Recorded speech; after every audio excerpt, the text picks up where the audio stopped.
IAS Zen में, जहां हम आपके यूपीएससी सफर को आसान, तेज और प्रभावी बनाते हैं। यहाँ मिलेगा आपको क्लियर, कॉम्पैक्ट और एग्जाम फोकस्ड कंटेंट। तो चलिए शुरू करते हैं आज का आईएएस ज़ेन जर्नी। समझने के लिए भाई उसे नापना कितना जरूरी है ना। आज हमारे पास जो स्रोत हैं वो इसी नापतौल मतलब भौतिक राशियों और उनके मापन की दुनिया में हमें ले जाते हैं। बिल्कुल। और ये सिर्फ मतलब लंबाई या वजन नापने तक ही नहीं है। हाँ। सोचिए कैसे अलग अलग जगहों पर पहले एमकेएस, सीजीएस, एफपीएस जैसी प्रणालियां थीं। हाँ, अलग अलग सिस्टम थे। और फिर विज्ञान और व्यापार को एक कॉमन भाषा देने के लिए एक अंतर्राष्ट्रीय मानक एसआई सिस्टम बनाना पड़ा। अच्छा। जो असल में एमकेएस का एक सुधरावा, ज्यादा व्यवस्थित रूप है। ये मानकीकरण मतलब स्टैंडर्डाइजेशन, यही तो है आधुनिक विज्ञान की नींव। तो चलिए इन स्रोतों में जरा और गहराई से उतरते हैं और समझते हैं कि इस नापतौल के पीछे का विज्ञान क्या कहता है। सबसे पहली बात जो सामने आती है वो है मात्रकों का वर्गीकरण। मूल मात्रक यानी फंडामेंटल यूनिट्स और व्युत्पन्न मात्रक डिराइव्ड यूनिट्स, ये क्या है? देखिए, मूल मात्रक वो हैं जो अपने आप में पूरे हैं, स्वतंत्र, किसी और पर निर्भर नहीं। अच्छा। जैसे वर्णमाला के अक्षर होते ना, हाँ। अ, ब, स। वैसे ही एसआई सिस्टम में ऐसे 7 मूल मात्रक हैं। लंबाई के लिए मीटर, वजन के लिए किलोग्राम, समय के लिए सेकंड, और ऐसे ही करंट के लिए एम्पियर, तापमान के लिए केल्विन, चमक के लिए कैंडेला और पदार्थ की मात्रा के लिए मोल। अच्छा, तो ये बेसिक्स है। हाँ, ये बिल्डिंग ब्लॉक्स हैं। और जैसे अक्षरों से शब्द बनते हैं, वैसे ही इन मूल मात्रकों से बनते हैं व्युत्पन्न मात्रक। अच्छा, जैसे कि मान लीजिए बल का मात्रक न्यूटन या ऊर्जा का जूल, ये सब इन्हीं मीटर, किलोग्राम, सेकंड वगैरह से ही मिलकर बने हैं। एकदम सही। न्यूटन जो कि केजी पर एम एस स्क्वायर है, या जूल जो केजी पर एम स्क्वायर एस स्क्वायर है, ये सब इन्हीं मूल इकाइयों के जोड़ तोड़ से, गुणा भाग से बनते हैं। और हाँ, 2 खास कोणों के लिए भी मात्रक हैं। समतल कोण के लिए रेडियन और ठोस कोण के लिए स्टेरेडियन। ये पूरा वर्गीकरण, क्या कहते हैं, पूरी भौतिकी को एक व्यवस्थित ढांचा देता है। ठीक है, एक और वर्गीकरण जो इन स्रोतों में काफी महत्वपूर्ण लगता है वो है अदिश स्केलर और सदिश वेक्टर राशियों का। इसमें क्या खास बात है? अदिश राशियों में देखिए, सिर्फ कितना ये मायने रखता है, मतलब परिमाण, सिर्फ वैल्यू। हाँ, सिर्फ वैल्यू। जैसे दूरी, चाल, ऊर्जा, आयतन, तापमान या घनत्व, इनको आप साधारण गणित के नियमों से जोड़ सकते हैं। 5 किलो प्लस 2 किलो बराबर 7 किलो, सीधी बात। ठीक है। लेकिन सदिश राशियों के लिए कितना के साथ साथ किस दिशा में, ये भी उतना ही जरूरी है। अच्छा, डायरेक्शन भी। हाँ, डायरेक्शन भी। जैसे विस्थापन, वेग, बल या त्वरण। तो मतलब अगर दिशा बदल दी तो सदिश राशि की पूरी कहानी ही बदल जाएगी। बिल्कुल। सोचिए, दाब, प्रेशर एक अदिश राशि है। पानी के अंदर आप हैं तो दबाव हर दिशा से बराबर लगता है ना। हाँ। लेकिन बल सदिश है। आप दरवाजे पर धक्का किस तरफ लगा रहे हैं, अंदर या बाहर, इससे जमीन आसमान का फर्क पड़ जाता है। सही बात है। इनको जोड़ने के लिए साधारण बीजगणित काम नहीं करता। उसके लिए त्रिभुज नियम जैसे खास तरीके लगते हैं। ये दिलचस्प है। अच्छा, कुछ और अनोखे मात्रकों का भी जिक्र है इन स्रोतों में, जैसे प्रकाशवर्ष। अक्सर लोग इसे समय का मात्रक समझ लेते हैं। हाँ हाँ, ये बहुत आम गलतफहमी है। प्रकाश वर्ष यानी लाइट ईयर असल में दूरी का मात्रक है। दूरी का? हाँ, वो दूरी जो प्रकाश 1 साल में तय करता है। मतलब बहुत बहुत ज्यादा लंबी दूरी, खगोलीय पैमाने पर तारों वगैरह की दूरी नापने के लिए। अच्छा। वैसे ही बहुत छोटी लंबाई जैसे तरंगदैर्ध्य, वेवलेंथ के लिए एंगस्ट्रॉम का इस्तेमाल होता है, और ध्वनि की तीव्रता के लिए डेसिबल। और ये जो व्यवहारिक दुनिया है, जैसे इंडस्ट्री वगैरह में, वहाँ शक्ति के लिए हॉर्स पावर का इस्तेमाल होता है, ये भी सुना है। हाँ, अश्व शक्ति या हॉर्स पावर, जो लगभग 746 वॉट के बराबर है। आज भी बहुत सी मशीनों की इंजनों की ताकत बताने के लिए इसका इस्तेमाल होता है। और एक और दिलचस्प बात यह है कि कार्य और ऊर्जा दोनों का एसआई मात्रक एक ही है, जूल। अच्छा, दोनों का जूल। हाँ, और कुछ राशियां ऐसी भी हैं, जैसे सापेक्षक घनत्व, रिलेटिव डेंसिटी, जो असल में 2 समान राशियों का अनुपात होती हैं। तो उनका कोई मात्रक ही नहीं होता, वो बस एक संख्या होती हैं। समझ गए। अच्छा, इन सबको नापने के लिए भी तो कमाल के उपकरण हैं, जैसे सोनार का जिक्र है। सही कहा, सोनार। ये दरअसल पराश्रव्य तरंगे मतलब अल्ट्रासोनिक वेव्स, इस्तेमाल करके समुद्र में डूबी चीजों की दूरी और उनकी स्थिति पता लगाता है। तो ये दूरी नापता है? हाँ, दूरी और दिशा दोनों। तो एक तरह से ये सदिश जानकारी देता है। वैसे ही लैक्टोमीटर है, वो दूध का घनत्व मापकर उसकी शुद्धता बताता है। ये अदिश राशि हुई। हाँ। और स्फिग्मोमैनोमीटर से हम ब्लड प्रेशर मापते हैं, दाब, जो फिर से अदिश है। यहां तक कि पॉलीग्राफ जैसा यंत्र भी है, जिसे लाई डिटेक्टर कहते हैं, वो भी तो शारीरिक प्रतिक्रियाओं जैसे धड़कन, सांस, पसीना, इनको मापकर सच झूठ का अंदाजा लगाने की कोशिश करता है। सब मापन ही है। तो कुल मिला के हमने देखा कि कैसे ये मूल मात्रकों से शुरू होकर पूरी भौतिक दुनिया को नापने का एक बहुत ही व्यवस्थित तरीका बना हुआ है, और कैसे अदिश और सदिश का फर्क बहुत मायने रखता है। बिल्कुल। और ये जो अलग अलग उपकरण हैं, ये हमें इन राशियों को सटीक संख्याएं देने में मदद करते हैं। और यही सटीकता और मानकीकरण, मतलब स्टैंडर्डाइजेशन, विज्ञान और तकनीक की तरक्की के लिए बेहद बेहद जरूरी है। जाते जाते एक सवाल मेरे दिमाग में घूम रहा है। स्रोतों में ये जिक्र है कि लंबाई की सबसे छोटी इकाई जो हम जानते हैं वो फेम्टोमीटर है, 10⁻⁻15 मीटर, और सबसे बड़ी पार्सेक, करीब 3.26 प्रकाश वर्ष। क्या वाकई ब्रह्मांड में नापने लायक सबसे छोटी और सबसे बड़ी चीज की कोई तय सीमा है, या ये बस हमारी आज की समझ और हमारी तकनीक की हद है? क्या पता कल कुछ और पता चले। ये सोचने वाली बात है। शायद ये सीमाएं हमारी जानकारी की सीमाएं हों। वक्त ही बताएगा। कुछ जरूरी हिस्से हैं और हमारा मकसद है इसके सार को समझना। हाँ, मतलब बल, गति, ऊर्जा, गुरुत्वाकर्षण जैसी चीजें, ये सब कैसे काम करती हैं। बिल्कुल। चलिए एक बहुत ही आम लेकिन गहरे सवाल से शुरू करते हैं। किसी चीज के वजन और उसके द्रव्यमान में क्या बुनियादी फर्क है? अक्सर लोग कंफ्यूज हो जाते हैं इसमें। हाँ, ये जानना बहुत जरूरी है। देखिए, द्रव्यमान यानी मास, वो है कि किसी चीज में कितना पदार्थ है ना? हाँ। ये कहीं नहीं बदलता। आप पृथ्वी पर हो, चांद पर हो, द्रव्यमान वही रहेगा। और ये चीज की जड़ता, मतलब इनर्शिया, का भी माप है। अच्छा, मतलब वो अपनी स्थिति बदलने का कितना विरोध करती है वो। बिल्कुल। दूसरी तरफ है भार, वेट। वो असल में एक बल है, गुरुत्वाकर्षण बल। पृथ्वी का खिंचाव। हाँ, पृथ्वी या कोई और ग्रह उस चीज को कितनी जोर से खींच रहा है। तो जाहिर है ये जगह के साथ बदलता है। हाँ, चांद पर वजन कम होगा। सही कहा। और इसकी एक दिशा होती है नीचे की ओर, इसलिए ये एक सदिश राशि है, वेक्टर। समझ गई। और यही फर्क फिर दूरी और विस्थापन में भी आता है ना? हाँ, बिल्कुल। दूरी तो बस कुल रास्ता है जो आपने तय किया, अदिश राशि है। और विस्थापन? विस्थापन है कि आप शुरुआती बिंदु से फाइनली कितनी दूर और किस दिशा में हैं, तो वो सदिश है। और वैसे ही चाल और वेग। चाल मतलब स्पीड और वेग मतलब वेलोसिटी। हाँ, चाल बस ये बताती है कितना तेज, लेकिन वेग बताता है कितना तेज और किस दिशा में। और जब ये वेग बदलता है समय के साथ, तब आता है त्वरण, एक्सेलरेशन, मतलब वेग बदलने की दर। ये बढ़ना भी हो सकता है, घटना भी। हाँ, तेज होना मतलब पॉजिटिव एक्सेलरेशन और धीमा होना मतलब नेगेटिव एक्सेलरेशन या मंदन, रिटार्डेशन जिसे कहते हैं। दिशा बदलना भी त्वरण है, ये याद रखना जरूरी है। अच्छा, अब आते हैं कार्य पर, वर्क। भौतिकी में कार्य का मतलब रोजमर्रा वाले काम से थोड़ा अलग है शायद। हाँ, बिल्कुल अलग। भौतिकी में कार्य तभी माना जाता है जब दो शर्तें पूरी हों। एक तो आपने बल लगाया हो, ठीक है, और दूसरा वो चीज उस बल की दिशा में कुछ हिली हो, मतलब विस्थापन हुआ हो। तो अगर मैं दीवार को धक्का दूं पर वो हिले नहीं, तो कोई कार्य नहीं हुआ, चाहे कितनी भी मेहनत लगे। भौतिकी के हिसाब से शून्य कार्य। या आप सिर पर बोझा लेकर खड़े हैं तो भी विस्थापन शून्य है, इसलिए कार्य भी शून्य। अरे वाह! और वो वृत्ताकार गति वाला उदाहरण? हाँ, वो भी दिलचस्प है।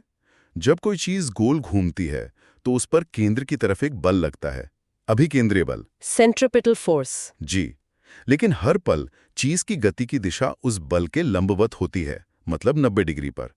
तो इस बल द्वारा किया गया कार्य भी शून्य होता है। तो कार्य निर्भर करता है बल पर, विस्थापन पर और उनके बीच के कोण पर। बिल्कुल। W = FD cos theta. और अगर बल गति की उल्टी दिशा में हो, जैसे घर्षण, फ्रिक्शन, फ्रिक्शन, तो कोण 180 डिग्री होता है और cos 180 होता है -1। तो कार्य ऋणात्मक, नेगेटिव होता है। अच्छा, और यहीं से ऊर्जा का कॉन्सेप्ट जुड़ता है। बिल्कुल। कार्य करने की जो क्षमता है वही ऊर्जा है, एनर्जी।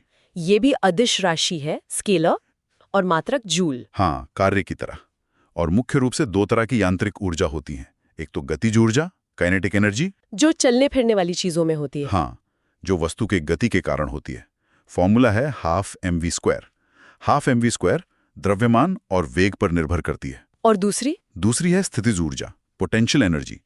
ये उसकी स्थिति या उसके आकार में बदलाव के कारण होती है। जैसे कोई उदाहरण, जैसे बांध में रुका हुआ पानी, उसमें ऊंचाई के कारण ऊर्जा है, या खींची हुई कमान, या दबी हुई स्प्रिंग, या ऊपर उठाया हुआ हथौड़ा। ठीक है, और इन दोनों का जोड़? वो है कुल यांत्रिक ऊर्जा, मैकेनिकल एनर्जी, गतिज प्लस स्थितिज। लेकिन सबसे महत्वपूर्ण बात तो शायद ऊर्जा संरक्षण का नियम है। हाँ, ये प्रकृति के सबसे बुनियादी नियमों में से एक है कि ऊर्जा ना तो पैदा की जा सकती है, ना ही नष्ट। बस उसका रूप बदलता है। बिल्कुल, एक रूप से दूसरे रूप में। जैसे सौर सेल है, वो प्रकाश ऊर्जा को विद्युत ऊर्जा में बदलता है। डायनामो यांत्रिक को विद्युत में, मोटर उसका उल्टा करती है। मोमबत्ती रासायनिक ऊर्जा को प्रकाश और ऊष्मा में। सही। पवन चक्की हवा की गतिज ऊर्जा को यांत्रिक या विद्युत ऊर्जा में। ये रूपांतरण हर जगह हो रहा है। और कितनी तेजी से ये कार्य हो रहा है या ऊर्जा बदल रही है, वो शक्ति है, पावर। हाँ, कार्य करने की दर P = WRET। इसे वॉट में मापते हैं। एक और फॉर्मूला है, शक्ति = बल गुणा वेग। अच्छा, अब चलते हैं गति के मूल कारणों पर। न्यूटन के नियम, पहला नियम है जड़त्व का नियम, लॉ ऑफ इनर्शिया। वो कहता है कि हर वस्तु अपनी मौजूदा स्थिति बनाए रखना चाहती है। मतलब अगर रुकी है तो रुकी रहना चाहती है, चल रही है तो एक सीध में उसी रफ्तार से चलते रहना चाहती है। बिल्कुल, जब तक कि कोई बाहरी बल उसे मजबूर न करे बदलने के लिए। इसीलिए तो बस चलने पर हम पीछे और ब्रेक लगने पर आगे झुकते हैं। एकदम सही। या कंबल को डंडे से पीटने पर धूल के कण अलग हो जाते हैं। वो अपनी जगह रहना चाहते हैं, कंबल हट जाता है। ये तो बल की परिभाषा भी देता है एक तरह से, कि बल वो है जो अवस्था बदले। हाँ, अब दूसरा नियम बताता है कि बल कितना प्रभावी होगा। F = ma वाला मशहूर समीकरण। Force equals mass times acceleration. जी, ये कहता है कि बल लगाने से जो त्वरण पैदा होता है वो बल के समानुपाती और द्रव्यमान के व्युत्क्रमानुपाती होता है। मतलब जितना ज्यादा बल उतना ज्यादा त्वरण, और जितना ज्यादा द्रव्यमान उतना कम त्वरण। इसीलिए भारी ट्रक को स्टार्ट करना या रोकना मुश्किल होता है। बिल्कुल। और क्रिकेट में कैच लेते वक्त खिलाड़ी हाथ पीछे खींचता है, वो क्यों? ओह, वो समय बढ़ा देता है गेंद को रोकने का। हाँ, तो संवेग परिवर्तन की दर कम हो जाती है और इसलिए बल का प्रभाव, चोट कम लगती है। यही काम शॉक एब्जॉर्बर भी करते हैं। क्या बात है। और तीसरा नियम, एक्शन रिएक्शन वाला। हाँ, हर क्रिया की एक बराबर और विपरीत प्रतिक्रिया होती है। Action and reaction are equal and opposite. जैसे बंदूक चलाने पर गोली आगे जाती है तो बंदूक पीछे हटती है। बिल्कुल। या नाव से किनारे पर कूदो तो नाव पीछे जाती है। रॉकेट भी इसी पर काम करता है। वो गैस नीचे फेंकता है, क्रिया, और खुद ऊपर उठता है, प्रतिक्रिया। और इसी तीसरे नियम से संवेग संरक्षण का सिद्धांत निकलता है। हाँ, संवेग, मोमेंटम, होता है द्रव्यमान गुणा वेग, P = mv। ये बताता है कि किसी चलती हुई चीज में कितनी गति की मात्रा है और उसे रोकना कितना मुश्किल है। सही। और संवेग संरक्षण का नियम कहता है कि अगर किसी सिस्टम पर कोई बाहरी बल काम नहीं कर रहा तो उसका कुल संवेग हमेशा नियत रहता है, बदलता नहीं। जैसे वो रॉकेट वाला उदाहरण। हाँ, शुरुआत में रॉकेट और ईंधन का कुल संवेग 0 था। जब गैस नीचे निकलती है तो उसे नीचे की तरफ संवेग मिलता है। इसे बैलेंस करने के लिए रॉकेट को ऊपर की तरफ उतना ही संवेग मिलता है। कुल संवेग अब भी 0 या जो शुरू में था ही रहता है। कमाल है। अच्छा, गति का एक और पहलू है जो हमेशा साथ रहता है, घर्षण, फ्रिक्शन। हाँ, घर्षण बल। ये हमेशा 2 सतहों के बीच होने वाली सापेक्ष गति का विरोध करता है। मतलब अगर मैं मेज पर किताब खिसकाऊं तो घर्षण पीछे की तरफ लगेगा। बिल्कुल। इसकी दिशा हमेशा गति के विपरीत होती है और ये जरूरी भी है।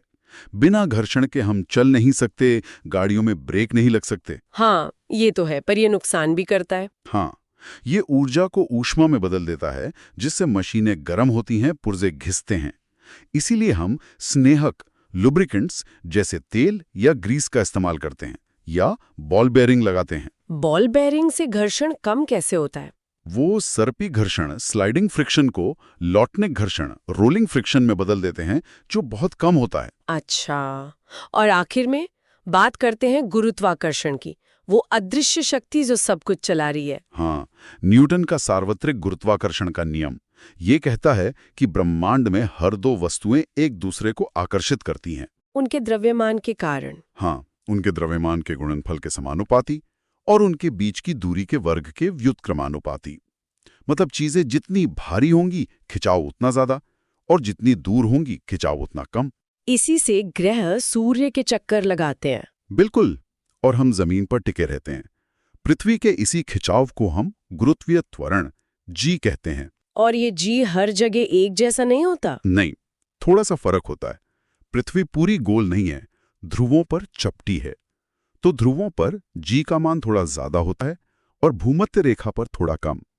ऊंचाई पर जाने या गहराई में जाने पर भी जी कम होता है, और पृथ्वी के केंद्र पर तो 0 होता है। और पलायन वेग, एस्केप वेलोसिटी? वो न्यूनतम वेग जो किसी चीज को चाहिए पृथ्वी के गुरुत्वाकर्षण क्षेत्र से हमेशा के लिए बाहर निकल जाने के लिए। पृथ्वी के लिए ये करीब 11.2 किलोमीटर प्रति सेकंड है। बहुत तेज। हाँ, अगर किसी चीज की स्पीड इससे कम है तो वो वापस पृथ्वी पर आ जाएगी। तो हमने यांत्रिकी के मुख्य स्तंभों बल, गति, कार्य, ऊर्जा और गुरुत्वाकर्षण को संक्षेप में समझा। ये सब कितने जुड़े हुए हैं आपस में। बिल्कुल, और इन सिद्धांतों को समझना सिर्फ भौतिकी के छात्रों के लिए नहीं, बल्कि हम सब के लिए जरूरी है। हमारे रोजमर्रा के अनुभव, चलने से लेकर ग्रहों की गति तक, सब इन्हीं नियमों से बंधा है। सही कहा। यहाँ श्रोताओं के लिए एक विचार छोड़ जाते हैं। स्रोत में क्वांटम मैकेनिक्स का जिक्र था। वो इलेक्ट्रॉन जैसे बहुत ही छोटे कणों की गति का अध्ययन है। तो सोचने वाली बात यह है कि क्या गति के ये नियम जो न्यूटन ने बड़ी चीजों के लिए दिए और जो हमारी दुनिया में इतने सटीक लगते हैं, क्या वो उस बेहद सूक्ष्म स्तर पर भी वैसे ही काम करते होंगे, या वहां कुछ अलग ही कहानी चलती है? अब मैटर के सामान्य गुणों की बात करते हैं। वही पदार्थ जो जगह घेरता है, जिसमें वजन होता है, जिसे हम महसूस कर सकते हैं, ठोस, द्रव, गैस, ये सब। बिल्कुल।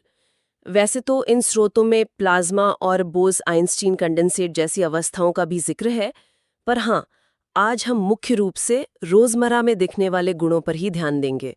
जैसे कोई चीज कितनी खिंच सकती है, या फिर पानी की बूंदें गोल क्यों होती हैं, शहद इतना गाढ़ा क्यों लगता है। मतलब ये गुण हमारे आसपास की दुनिया को काफी दिलचस्प तरीके से आकार देते हैं। हाँ, ये जानना वाकई दिलचस्प होगा कि ये सब कैसे काम करता है। तो चलिए शुरुआत करते हैं प्रत्यास्था यानी इलास्टिसिटी से। जैसा कि इन कागजात में लिखा है, ये वो गुण है जिससे कोई चीज बल हटाने पर वापस अपने आकार में आ जाती है। सही कहा। और यहीं पर हुक का नियम और वो यंग प्रत्यास्थता गुणांक आते हैं। सीधी भाषा में कहें तो यंग गुणांक ये बताता है कि कोई चीज कितनी सख्त है। जैसे स्टील का यंग गुणांक रबर से कहीं ज्यादा है, इसी वजह से स्टील को खींचना या मोड़ना इतना मुश्किल है। ये गुण आप देखें तो इमारतों से लेकर छोटी छोटी मशीनों तक हर जगह मजबूती तय करने में बहुत अहम है। और हाँ, इसी से जुड़ा एक और गुण है सुघट्यता, मतलब प्लास्टिसिटी। जब कोई चीज दबाव पड़ने पर बिना टूटे आकार बदल ले, जैसे मिट्टी या सोना। अच्छा, यानी एक गुण तो है खिंचकर वापस आने का और दूसरा है बिना टूटे मुड़ जाने का। ठीक है, अब आते हैं सतह पर। पृष्ठ तनाव, ये सरफेस टेंशन क्या बला है? सुना इसी वजह से पानी की बूंदें गोल होती हैं। बिल्कुल, पृष्ठ तनाव तरल का एक कमाल का गुण है। आप समझिए कि तरल की सतह एक खिंची हुई झिल्ली की तरह बर्ताव करती है, जो कम से कम जगह घेरना चाहती है। हाँ, इसीलिए बूंदें गोल होती हैं। या आप बहुत ध्यान से एक पतली सुई को पानी पर तैरा सकते हैं। और हमारे रोज के जीवन में भी इसका असर दिखता है।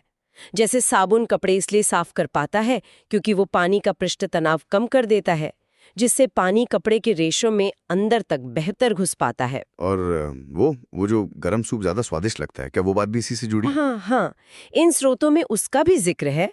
देखिए, गर्म करने पर तरल का पृष्ठ तनाव कम हो जाता है, तो गरम सूप का पृष्ठ तनाव कम हुआ, इसलिए वो जीभ पर आसानी से और ज्यादा अच्छी तरह फैलता है, जिससे हमें स्वाद बेहतर महसूस होता है। तापमान बढ़ाते जाएं, पृष्ठ तनाव घटता जाएगा, और एक खास तापमान होता है क्रांतिक ताप, उस पर ये 0 हो जाता है। ये ससंजक और असंजक बल, कोहेसिव और एडहेसिव फोर्सेस, क्या इनका पृष्ठ तनाव से कोई लेना देना है? हाँ, सीधा संबंध है। ससंजक बल मतलब कोहीसिव, वो एक ही पदार्थ के अणुओं को आपस में चिपकाए रखता है, जैसे पानी की बूंदें आपस में मिलकर बड़ी हो जाती हैं।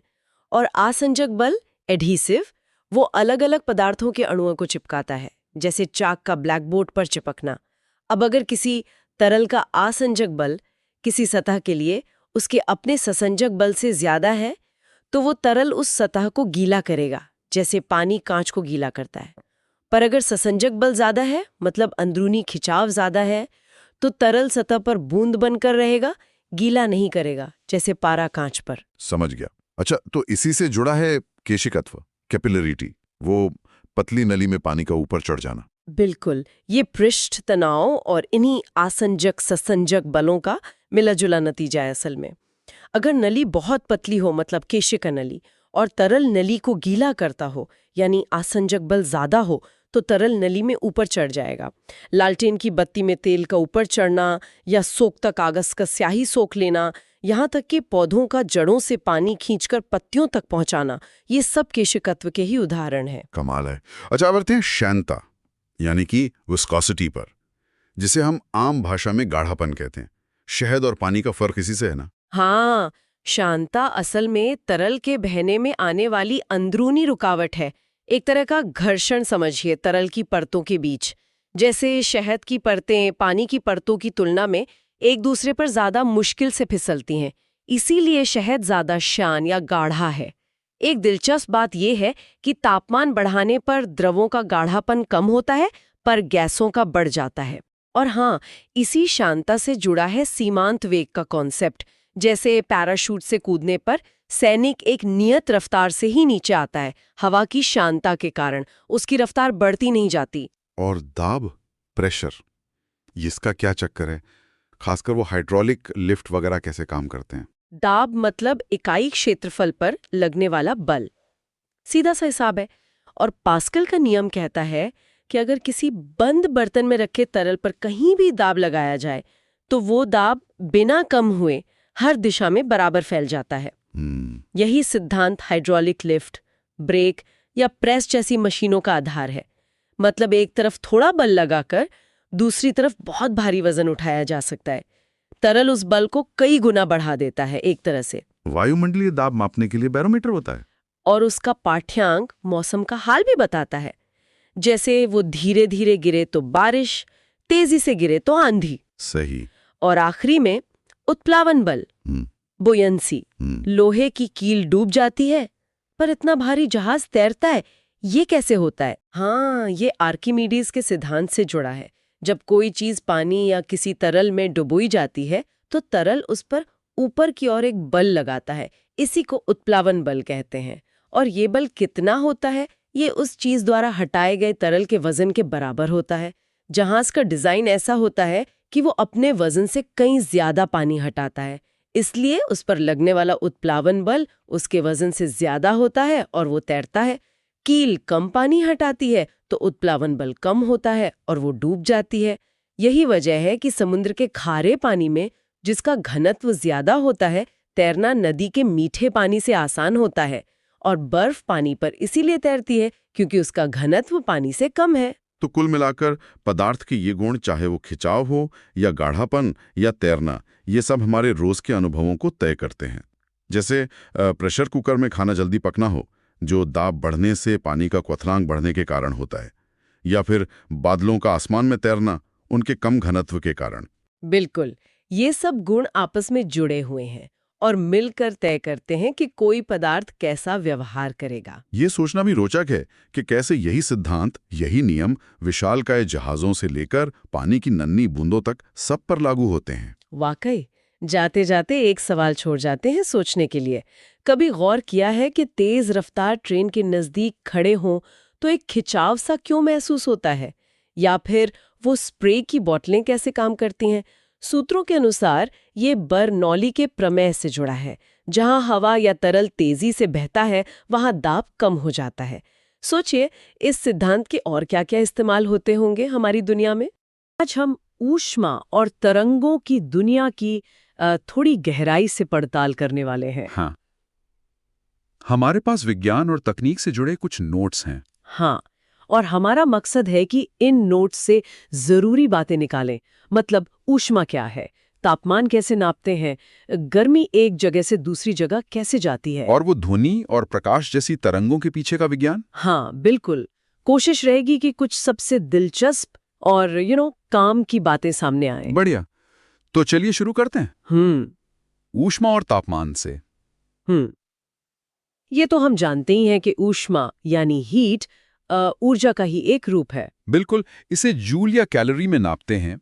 ये बस अलग अलग सिस्टम है, SI और CGS, उनकी इकाइयां हैं। अच्छा, और दिलचस्प बात यह है कि एक कैलोरी लगभग 4.186 जूल होती है। हाँ, करीब करीब। और तापमान नापने के लिए? उसके लिए थर्मामीटर होते हैं। हाँ, वो क्लिनिकल वाले, हाँ। जिनमें पारा होता है। हाँ।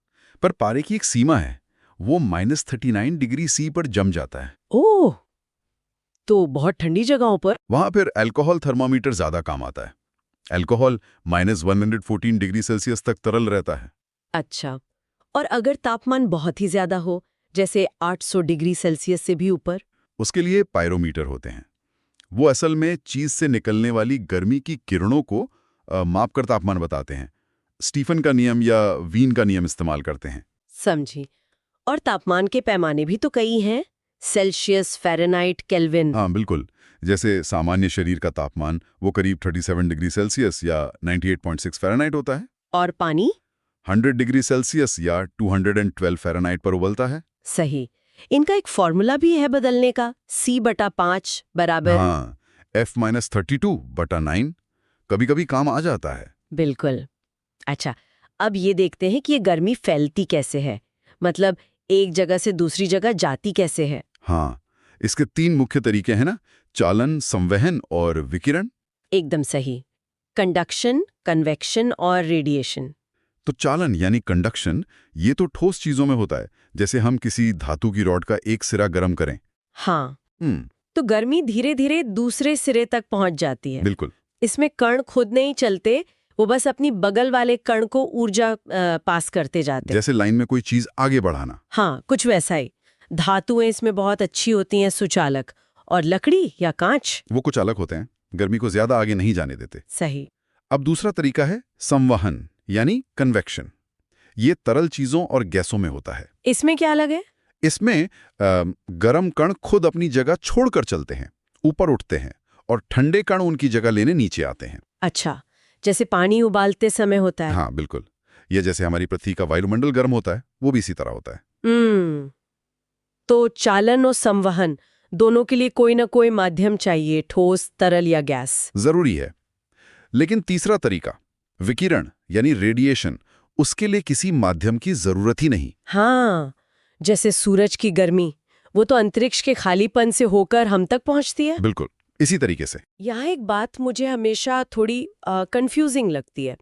कहते हैं कि भाप से जलना उबलते पानी से ज्यादा खतरनाक होता है।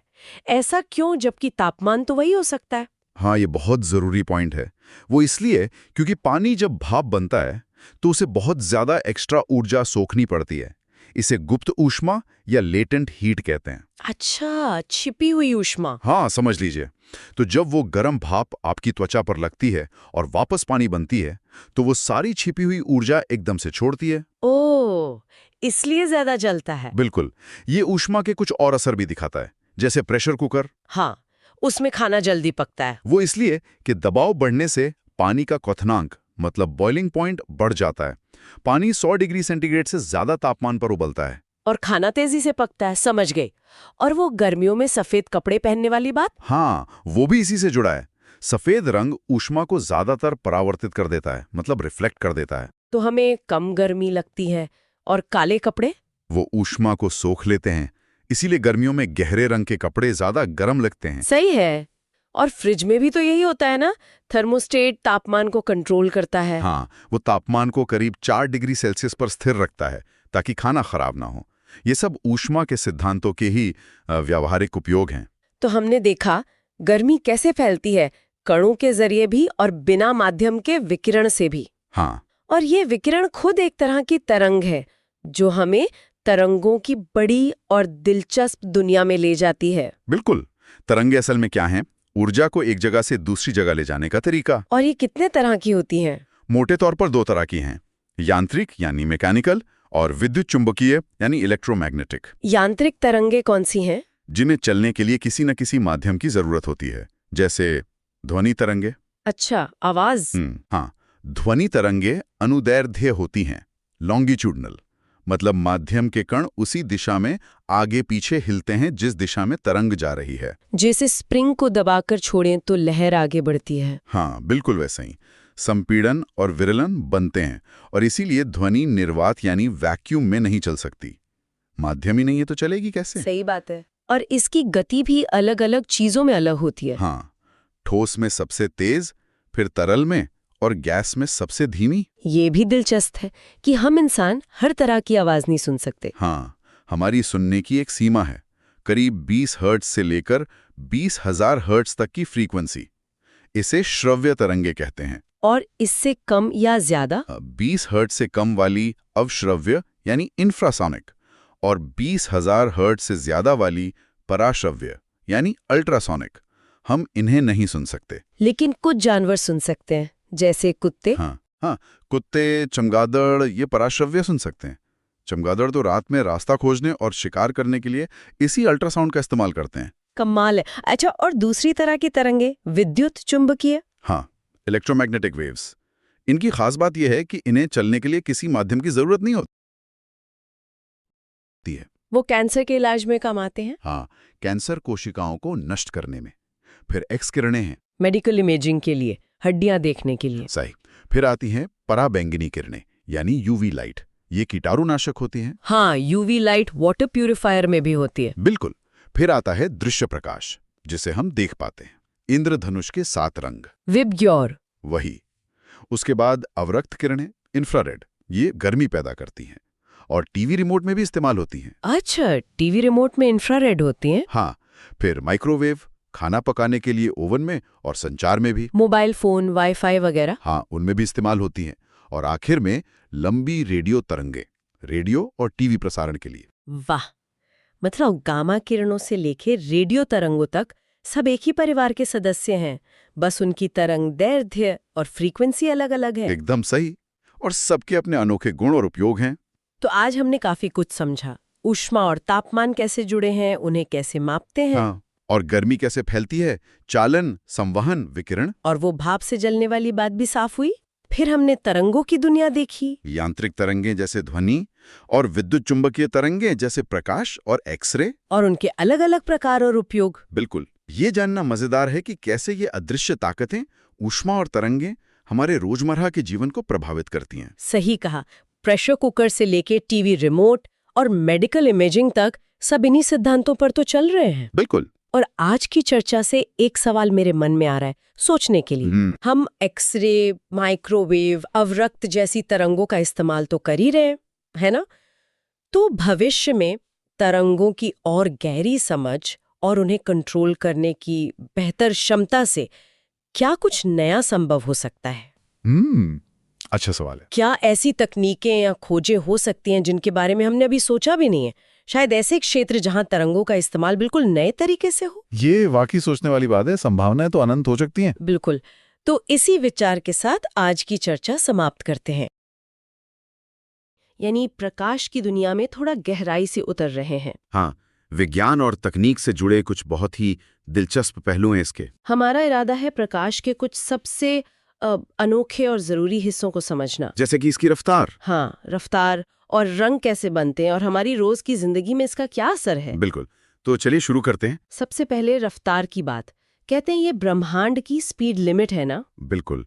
निर्वात में, मतलब वैक्यूम में, जहां कोई हवा या कुछ और नहीं होता, हाँ, वहां प्रकाश करीब करीब 3 लाख किलोमीटर प्रति सेकंड की स्पीड से चलता है। 3 लाख किलोमीटर 1 सेकंड में? हाँ, इतनी तेज कि 1 सेकंड में पृथ्वी के, आप सोचिए, लगभग 7.5 चक्कर। बाप रे। लेकिन जैसे प्रकाश किसी चीज से गुजरता है, जैसे पानी या कांच, तो उसकी रफ्तार थोड़ी कम हो जाती है। अच्छा, मतलब पानी में थोड़ी धीमी और कांच में शायद और भी धीमी। हाँ, ऐसा ही। क्योंकि ये माध्यम थोड़े सघन होते हैं ना, इनका अपवर्तनांक मतलब रिफ्रैक्टिव इंडेक्स ज्यादा होता है। वो प्रकाश के रास्ते में थोड़ी रुकावट सी डालते हैं और सोचिए, सूरज की रोशनी को हम तक पहुंचने में कितना टाइम लगता है? करीब 8 मिनट 19 सेकंड। सच में? हाँ, अगर मान लीजिए सूरज अचानक गायब हो जाए तो हमें यहाँ पृथ्वी पर 8 मिनट से ज्यादा देर बाद पता चलेगा। वाह, ये सोचना ही बड़ा अजीब लगता है। खैर, रफ्तार से अब रंगों पर आते हैं। हाँ, रंग। हमें जो ये सफेद रोशनी दिखती है वो असल में सभी रंगों का मिक्सचर है। अच्छा। हाँ, ये बात सबसे पहले न्यूटन ने बताई थी। उन्होंने दिखाया कि जब सफेद रोशनी किसी प्रिज्म से गुजरती है, हाँ, वो कांच का तिकोना सा टुकड़ा, बिल्कुल, तो वो अपने 7 मुख्य रंगों में बट जाती है। बैगनी, नीला, आसमानी, हरा, पीला, नारंगी और लाल। विबग्योर, हाँ, स्कूल में पढ़ा था। इसे डिस्पर्जन कहते हैं शायद। एकदम सही, वर्ण विक्षेपण या डिस्पर्जन। और हर रंग की अपनी खास वेवलेंथ मतलब तरंग दैर्घ्य होती है। सही कहा ना? हाँ, बिल्कुल। लाल रंग की वेवलेंथ सबसे लंबी होती है और बैंगनी की सबसे छोटी। एकदम सही। और इसी वेवलेंथ की वजह से ही पता है आसमान हमें नीला क्यों दिखता है? क्यों? हवा में जो बहुत छोटे छोटे कण होते हैं ना, हाँ, वो नीले प्रकाश को, जिसकी वेवलेंथ छोटी है, बाकी रंगों से ज्यादा बिखेर देते हैं, स्कैटर कर देते हैं। अच्छा, तो वो नीला रंग चारों तरफ फैल जाता है। हाँ, और इसी का ठीक उल्टा कारण है कि ट्रैफिक सिग्नल में रुकने के लिए लाल बत्ती इस्तेमाल होती है। क्योंकि लाल रंग उसकी वेवलेंथ सबसे ज्यादा है। हाँ, तो वो बिखरता कम है और दूर से भी साफ नजर आता है। खासकर जब धुंध हो या बारिश हो रही हो। बिल्कुल, कमाल की चीज है। तो अब जरा प्रकाश के मुड़ने और टकराकर लौटने पे बात करें, वो रिफ्लेक्शन और रिफ्रैक्शन। हाँ, परावर्तन यानी रिफ्लेक्शन तो हम रोज देखते हैं शीशे में। हाँ, प्लेन मिरर में तो हम जैसे हैं वैसे ही दिखते हैं, सीधा और बराबर। सही। और गाड़ियों के साइड मिरर देखें, वो उत्तल दर्पण, कॉन्वेक्स मिरर होते हैं। हाँ, उनमें चीजें थोड़े छोटी दिखती हैं पर एरिया ज्यादा कवर होता है। बिल्कुल, पीछे का ज्यादा बड़ा नजारा दिखाने के लिए। और अपवर्तन यानी रिफ्रैक्शन, वो क्या है? वो तब होता है जब प्रकाश एक चीज से दूसरी चीज में जाते हुए थोड़ा मुड़ जाता है। जैसे पानी में अगर पेंसिल डालें तो वो मुड़ी हुई दिखती है। हाँ, बिल्कुल वही। या फिर जैसे तारे टिमटिमाते हुए लगते हैं। तारे? हाँ। वो क्यों टिमटिमाते हैं? असल में तारे तो टिमटिमाते नहीं हैं, लेकिन हमारे पृथ्वी के चारों ओर हवा की अलग अलग परतें हैं ना। हाँ, वायुमंडल। तो जब तारों की रोशनी उन परतों से गुजरती है तो वो लगातार थोड़ी थोड़ी मुड़ती रहती है। इसी वजह से हमें लगता है कि वो टिमटिमा रहे हैं। अच्छा, ये तो पता नहीं था। और इसी से जुड़ी एक और बहुत दिलचस्प घटना है पूर्ण आंतरिक परावर्तन, टोटल इंटरनल रिफ्लेक्शन। वो क्या होता है? जब प्रकाश किसी सघन माध्यम से, मान लीजिए कांच से, विरल माध्यम जैसे हवा में जाने की कोशिश करता है, हाँ, और अगर वो एक खास कोण से ज्यादा पर टकराता है तो वो बाहर निकलने की बजाय पूरी तरह अंदर ही वापस मुड़ जाता है। पूरी तरह अंदर? हाँ, 100%। हीरे की जो चमक होती है ना, हाँ, वो तो गजब की होती है। वो इसी टोटल इंटरनल रिफ्लेक्शन की वजह से होती है। अच्छा। और ऑप्टिकल फाइबर, जिनसे आजकल इंटरनेट चलता है, वही, उनमें भी प्रकाश इसी सिद्धांत पर काम करता है। फाइबर के अंदर ही अंदर टकराता हुआ बिना बाहर निकले आगे बढ़ता जाता है। अरे वाह, मतलब हमारा तेज इंटरनेट भी प्रकाश के इसी गुण पर टिका है। बिल्कुल। अच्छा, एक और चीज, कभी कभी साबुन के बुलबुले या पानी पर अगर तेल फैल जाए तो उसमें रंग क्यों दिखते हैं सतरंगी से? हाँ, वो होता है प्रकाश के व्यतिकरण, मतलब इंटरफेरेंस के कारण। इंटरफेरेंस। हाँ, जब प्रकाश की तरंगें बुलबुले की पतली परत के ऊपर वाली और नीचे वाली सतह से टकराकर लौटती हैं ना, तो वो आपस में मिलती हैं। कहीं पर वो एक दूसरे को और मजबूत कर देती हैं तो चमक बढ़ जाती है, और कहीं पर एक दूसरे को कैंसिल कर देती हैं तो अंधेरा सा हो जाता है। इससे वो रंगीन पैटर्न बन जाते हैं। अच्छा, ये दिखाता है कि प्रकाश तरंगों मतलब वेव्स की तरह भी व्यवहार करता है। बिल्कुल, लेकिन कहानी यही खत्म नहीं होती। मतलब ये कि प्रकाश सिर्फ तरंग ही नहीं, कण यानी पार्टिकल भी है, फोटोन। हाँ, ये सुना है, डुअल नेचर वाली बात। हाँ, प्रकाश की प्रकृति दोहरी है। कुछ घटनाएं जैसे इंटरफेरेंस उसकी वेव नेचर दिखाती है, और पार्टिकल नेचर, और कुछ जैसे फोटो इलेक्ट्रिक इफेक्ट जिस पर सोलर पैनल काम करते हैं, वो उसकी कण प्रकृति यानी फोटोन वाली बात साबित करती हैं।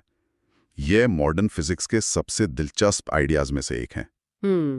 तो इन सब बातों का निचोड़ क्या है? मतलब प्रकाश सिर्फ हमें देखने में मदद नहीं करता? नहीं, बिल्कुल नहीं। ये अपने आप में एक अद्भुत, एक फैसिनेटिंग चीज है जिसके कई रूप हैं, कई प्रभाव हैं। रफ्तार से लेकर रंगों तक और शीशे से लेकर ऑप्टिकल फाइबर तक, टेक्नोलॉजी से लेकर कुदरत तक, हर जगह इसका असर है। और अगर हम इसे और बड़ी तस्वीर में देखें तो प्रकाश का अध्ययन हमें ब्रह्मांड को समझने में भी मदद करता है। बहुत दूर के तारों और आकाशगंगाओं से जो रोशनी आती है, हाँ, वही तो उनके बारे में हमारी जानकारी का मुख्य जरिया है। वो रोशनी अरबों साल पुरानी कहानी लेकर आती है। कमाल है। अच्छा, जाते जाते एक सवाल मन में आ रहा है। पूछिए। जरा सोचिए, अगर हम इंसान कभी प्रकाश की गति से यात्रा कर पाएं, तो समय हमारे लिए कैसे बदल जाएगा? आहा, ये तो आइंस्टाइन के सापेक्षता सिद्धांत, थ्योरी ऑफ रिलेटिविटी से जुड़ा बहुत गहरा सवाल है। हाँ, जिस पर वाकई सोचने की जरूरत है कि समय और स्पेस की असलियत क्या है। बिल्कुल, सोचने के लिए एक बेहतरीन बिंदु। और चुंबकत्व की दिलचस्प दुनिया में उतर रहे हैं। नमस्कार। हाँ, ये विषय काफी बुनियादी है, पर इसके असर तो हर जगह हैं। बिल्कुल, हमारे पास कुछ सामान्य विज्ञान और तकनीक के लेख हैं और कोशिश रहेगी कि चार्ज, करंट, जो घर में बिजली आती है, और सुरक्षा, इन सब बातों को थोड़ा आसान बनाएं। हाँ, और इसकी कहानी भी बड़ी पुरानी है। सोचिए, करीब 600 ईसा पूर्व यूनान में थेल्स ने सबसे पहले देखा कि कुछ चीजें रगड़ने पर हल्की चीजों को खींचने लगती हैं। अरे वाह, वही से शुरू हुआ है सब। हाँ, एक तरह से बिजली की पहली पहचान वहीं हुई। और फिर वो नाम आए पॉजिटिव, नेगेटिव, बेंजामिन फ्रैंकलिन ने दिए थे ना। जी हाँ, फ्रैंकलिन ने। और मजे की बात यह है कि ये सारा खेल असल में बहुत छोटे कणों, मतलब इलेक्ट्रॉन्स के घूमने का है। सही कहा। अच्छा, तो जब ये इलेक्ट्रॉन्स किसी चीज में आसानी से घूम पाते हैं, जैसे धातुओं में, हाँ, तो उसे हम चालक या कंडक्टर कहते हैं। तांबा, चांदी, एल्यूमिनियम, इनमें बिजली आराम से बहती है। लेकिन कुछ चीजें अलग होती हैं, सेमीकंडक्टर, जैसे सिलिकॉन। बिल्कुल, सिलिकॉन, जर्मेनियम, ये बड़े काम के हैं। इनकी खासियत ये है कि ये न तो पूरी तरह चालक होते हैं, न ही कुचालक। अच्छा, तो ये कैसे काम करते हैं? देखिए, सामान्य तापमान पर ये ठीक-ठाक बिजली चलाते हैं, पर अगर इन्हें गर्म करें तो इनका प्रतिरोध कम हो जाता है और ये बेहतर चालक बन जाते हैं। मतलब गर्मी से दोस्ती है इनकी? हाँ, कह सकते हैं। और एकदम ठंडे में, मतलब परम शून्य तापमान पर, ये लगभग कुचालक बन जाते हैं। अच्छा, ट्रांजिस्टर में तो जर्मेनियम इस्तेमाल होता है शायद। हाँ, होता है। सेमीकंडक्टर्स इलेक्ट्रॉनिक्स की जान है। और वो तड़ित चालक जो इमारतों पर लगाते हैं, उसमें तांबा क्यों लगाते हैं, लोहा क्यों नहीं? तांबा बिजली का बहुत अच्छा सुचालक है, लोहे से बेहतर, और उस पर जंग भी आसानी से नहीं लगता, मतलब ऑक्सीकरण कम होता है, तो बिजली गिरे तो सीधा जमीन में चली जाए। समझ गया। अच्छा, इसी ठंडक से जुड़ी एक और चीज थी, सुपर कंडक्टिविटी। हाँ, अति चालकता कमाल की खोज थी। 1911 में कैमरलिंगॉन्स ने देखा कि कुछ पदार्थ जब बहुत ज्यादा ठंडे किए जाते हैं एक खास तापमान पर, जिसे क्रांतिक ताप कहते हैं, हाँ, उनका विद्युत प्रतिरोध एकदम शून्य हो जाता है। मतलब बिजली बिना किसी रुकावट के बह सकती है। सोचिए कितनी ऊर्जा बच सकती है इससे। शून्य प्रतिरोध, ये तो कमाल है। खैर, अब आते हैं उस बिजली पर जो हमारे घरों में आती है, एसी और डीसी, है ना? जी हाँ, दो तरह की धाराएं, दिष्ट धारा यानी डीसी, डायरेक्ट करंट। जैसे बैटरी वाली? बिल्कुल, वो हमेशा एक ही दिशा में बहती है। उसकी फ्रीक्वेंसी, मतलब दिशा बदलने की रफ्तार, शून्य होती है। और दूसरी एसी, जो प्लग में होती है? हाँ, प्रत्यावर्ती धारा या अल्टरनेटिंग करंट। ये अपनी दिशा लगातार बदलती रहती है। भारत में ये 1 सेकंड में 50 बार होता है, तो इसकी फ्रीक्वेंसी 50 हर्ट्ज है। अच्छा, और फोन चार्जर वगैरह जो होते हैं वो एसी को डीसी में बदलते हैं, उसके लिए क्या लगता है? उसके लिए रेक्टिफायर का इस्तेमाल होता है। मैंने सुना है कि एसी ज्यादा खतरनाक होती है डीसी से, अगर वोल्टेज बराबर हो तो। ये सही है? हाँ, ये बात सही है। ऐसा इसलिए क्योंकि एसी का झटका मांसपेशियों को लगातार जकड़ सकता है, छुड़ाना मुश्किल हो जाता है। डीसी का झटका एक बार का होता है, धक्का देता है। ओह, लेकिन फिर हम घरों में एसी क्यों इस्तेमाल करते हैं? इसका बड़ा फायदा है ट्रांसमिशन में, मतलब बिजली को दूर तक भेजने में। एसी का वोल्टेज ट्रांसफार्मर से आसानी से घटाया बढ़ाया जा सकता है। अच्छा, वोल्टेज बदलकर। हाँ, पावर स्टेशन से बहुत ऊंचे वोल्टेज पर बिजली भेजते हैं ताकि नुकसान कम हो, फिर घरों के पास उसे कम वोल्टेज पर ले आते हैं। डीसी के साथ ये करना मुश्किल और महंगा है। समझ गया। अब घर के अंदर आते हैं। जो पंखे, बल्ब, टीवी वगैरह लगे होते हैं, वो सब कैसे जुड़े होते हैं एक साथ? वो सब समानांतर क्रम में, मतलब पैरेलल में जुड़े होते हैं। पैरेलल? हाँ, इसका क्या मतलब हुआ? इसका मतलब है कि हर उपकरण को सप्लाई से सीधा कनेक्शन मिलता है। इससे दो फायदे हैं। एक तो सबका वोल्टेज एक जैसा रहता है। ओके, और दूसरा? दूसरा ये कि अगर एक चीज खराब हो जाए, मान लीजिए एक बल्ब फ्यूज हो गया, तो बाकी सब चलते रहते हैं। अगर सीरीज में होते तो एक खराब होने पर सब बंद हो जाते। और कुल प्रतिरोध भी कम रहता है पैरेलल में? अच्छा, ये बात है। और वो 3 तार जो होती हैं, लाल, काली या नीली और हरी? हाँ, वो बहुत जरूरी है। लाल वाली लाइव या विद्युन्मय तार होती है, जिसमें असल में करंट आता है। ओके। काली या नीली वाली न्यूट्रल या उदासीन तार होती है, जो सर्किट को पूरा करती है। और हरी वाली? हरी वाली अर्थ या भू अर्थ तार है, ये सुरक्षा के लिए होती है। अगर किसी उपकरण की बॉडी में गलती से करंट आ जाए, जैसे प्रेस या कूलर में कभी-कभी? हाँ, तो ये अर्थ वायर उस करंट को सीधा जमीन में भेज देती है। इससे हमें बिजली का झटका लगने से बचाव होता है। तो अर्थिंग बहुत जरूरी है। अच्छा, और एक फ्यूज भी तो होता है। वो क्या करता है? फ्यूज भी एक सेफ्टी डिवाइस है। ये एक पतले तार का टुकड़ा होता है जो ऐसी धातु का बनता है जो जल्दी पिघल जाए, मतलब जिसका गलनांक कम हो, जैसे सीसा और टिन की मिलावट। और इसे लगाते कहाँ हैं? इसे हमेशा लाइव तार के साथ सीरीज में, मतलब श्रेणी क्रम में लगाते हैं। सीरीज में? हाँ, ताकि सारा करंट फ्यूज से होके जाए। जब करंट किसी गड़बड़ी की वजह से बहुत ज्यादा बढ़ जाता है, तो फ्यूज का तार गर्म होके पिघल जाता है और सर्किट टूट जाता है। बिल्कुल, सर्किट टूटते ही बिजली बंद हो जाती है और हमारे महंगे उपकरण जलने से बच जाते हैं। ये बिजली के ऊष्मीय प्रभाव पर काम करता है। जैसे पुराने वाले बल्ब गर्म हो जाते थे, उनमें वो फिलामेंट होता था, टंगस्टन का है ना? हाँ, टंगस्टन। उसका गलनांक बहुत ऊंचा होता है, करीब 3500 डिग्री सेल्सियस। तभी वो इतनी गर्मी झेल पाता था। इसकी खोज शायद टर्नपन बर्गमैन ने की थी। और बल्ब के अंदर गैस क्यों भरते थे? खाली क्यों नहीं रखते थे? अंदर नाइट्रोजन या आर्गन जैसी अक्रिय गैस भरी जाती थी। ये फिलामेंट को हवा की ऑक्सीजन से जलने से बचाती थी और उसका वाष्पीकरण भी कम करती थी, जिससे वो ज्यादा चलता था। लेकिन अब तो ज्यादातर एलईडी इस्तेमाल होते हैं। हाँ, आजकल एलईडी का जमाना है। ये सेमीकंडक्टर डायोड होते हैं, जैसे गैलियम आर्सेनाइड से बने।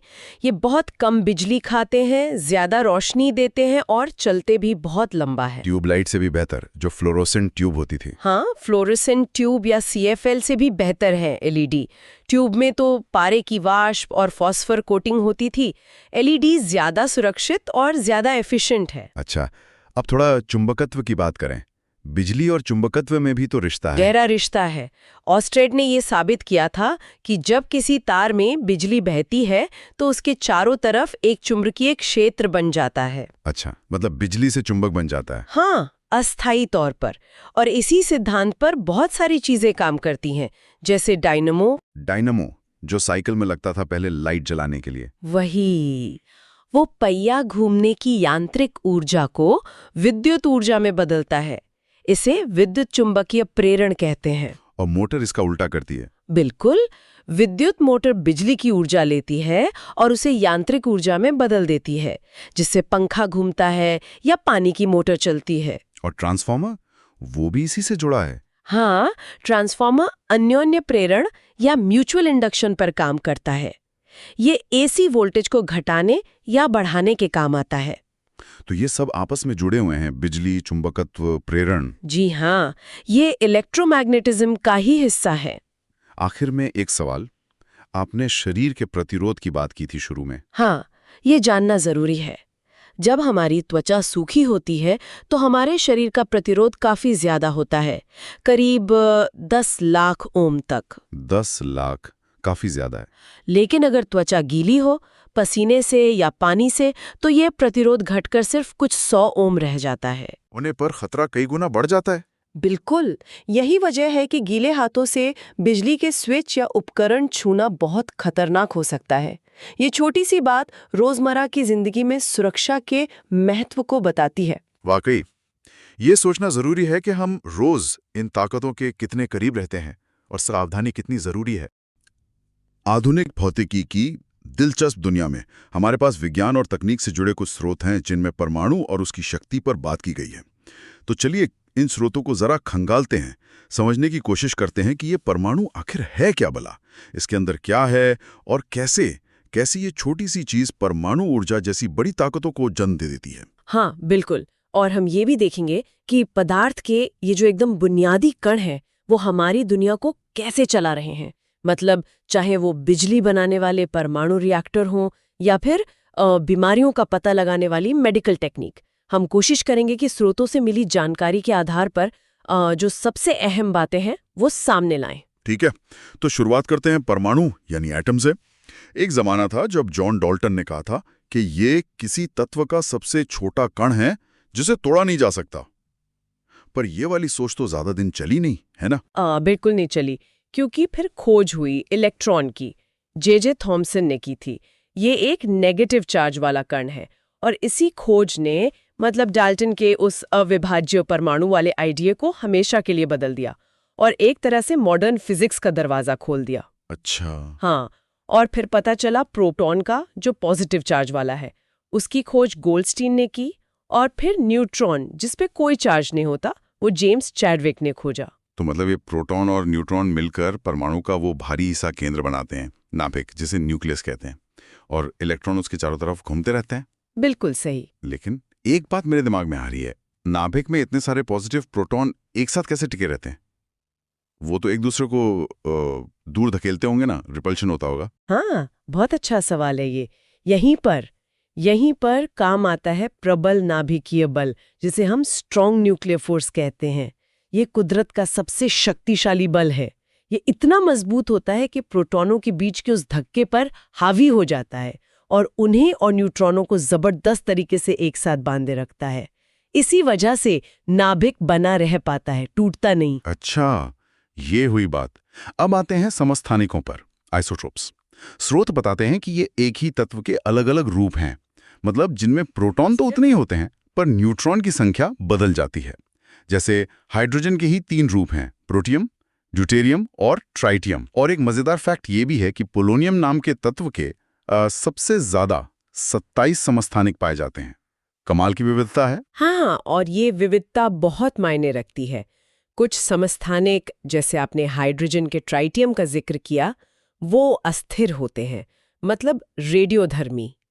और यहीं से नाभिकीय ऊर्जा यानी न्यूक्लियर एनर्जी का कॉन्सेप्ट निकलकर आता है। इसके 2 मुख्य तरीके हैं।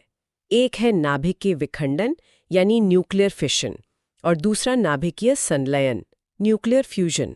विखंडन, फिजन, इसमें एक भारी नाभिक टूटकर हल्के नाभिक बनाता है। ठीक, जैसे परमाणु बम में होता है या परमाणु रिएक्टर में।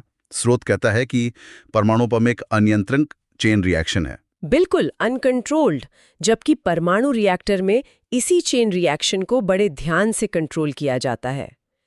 इसके लिए मंदक यानी मॉडरेटर का इस्तेमाल होता है, जैसे भारी पानी या ग्रेफाइट।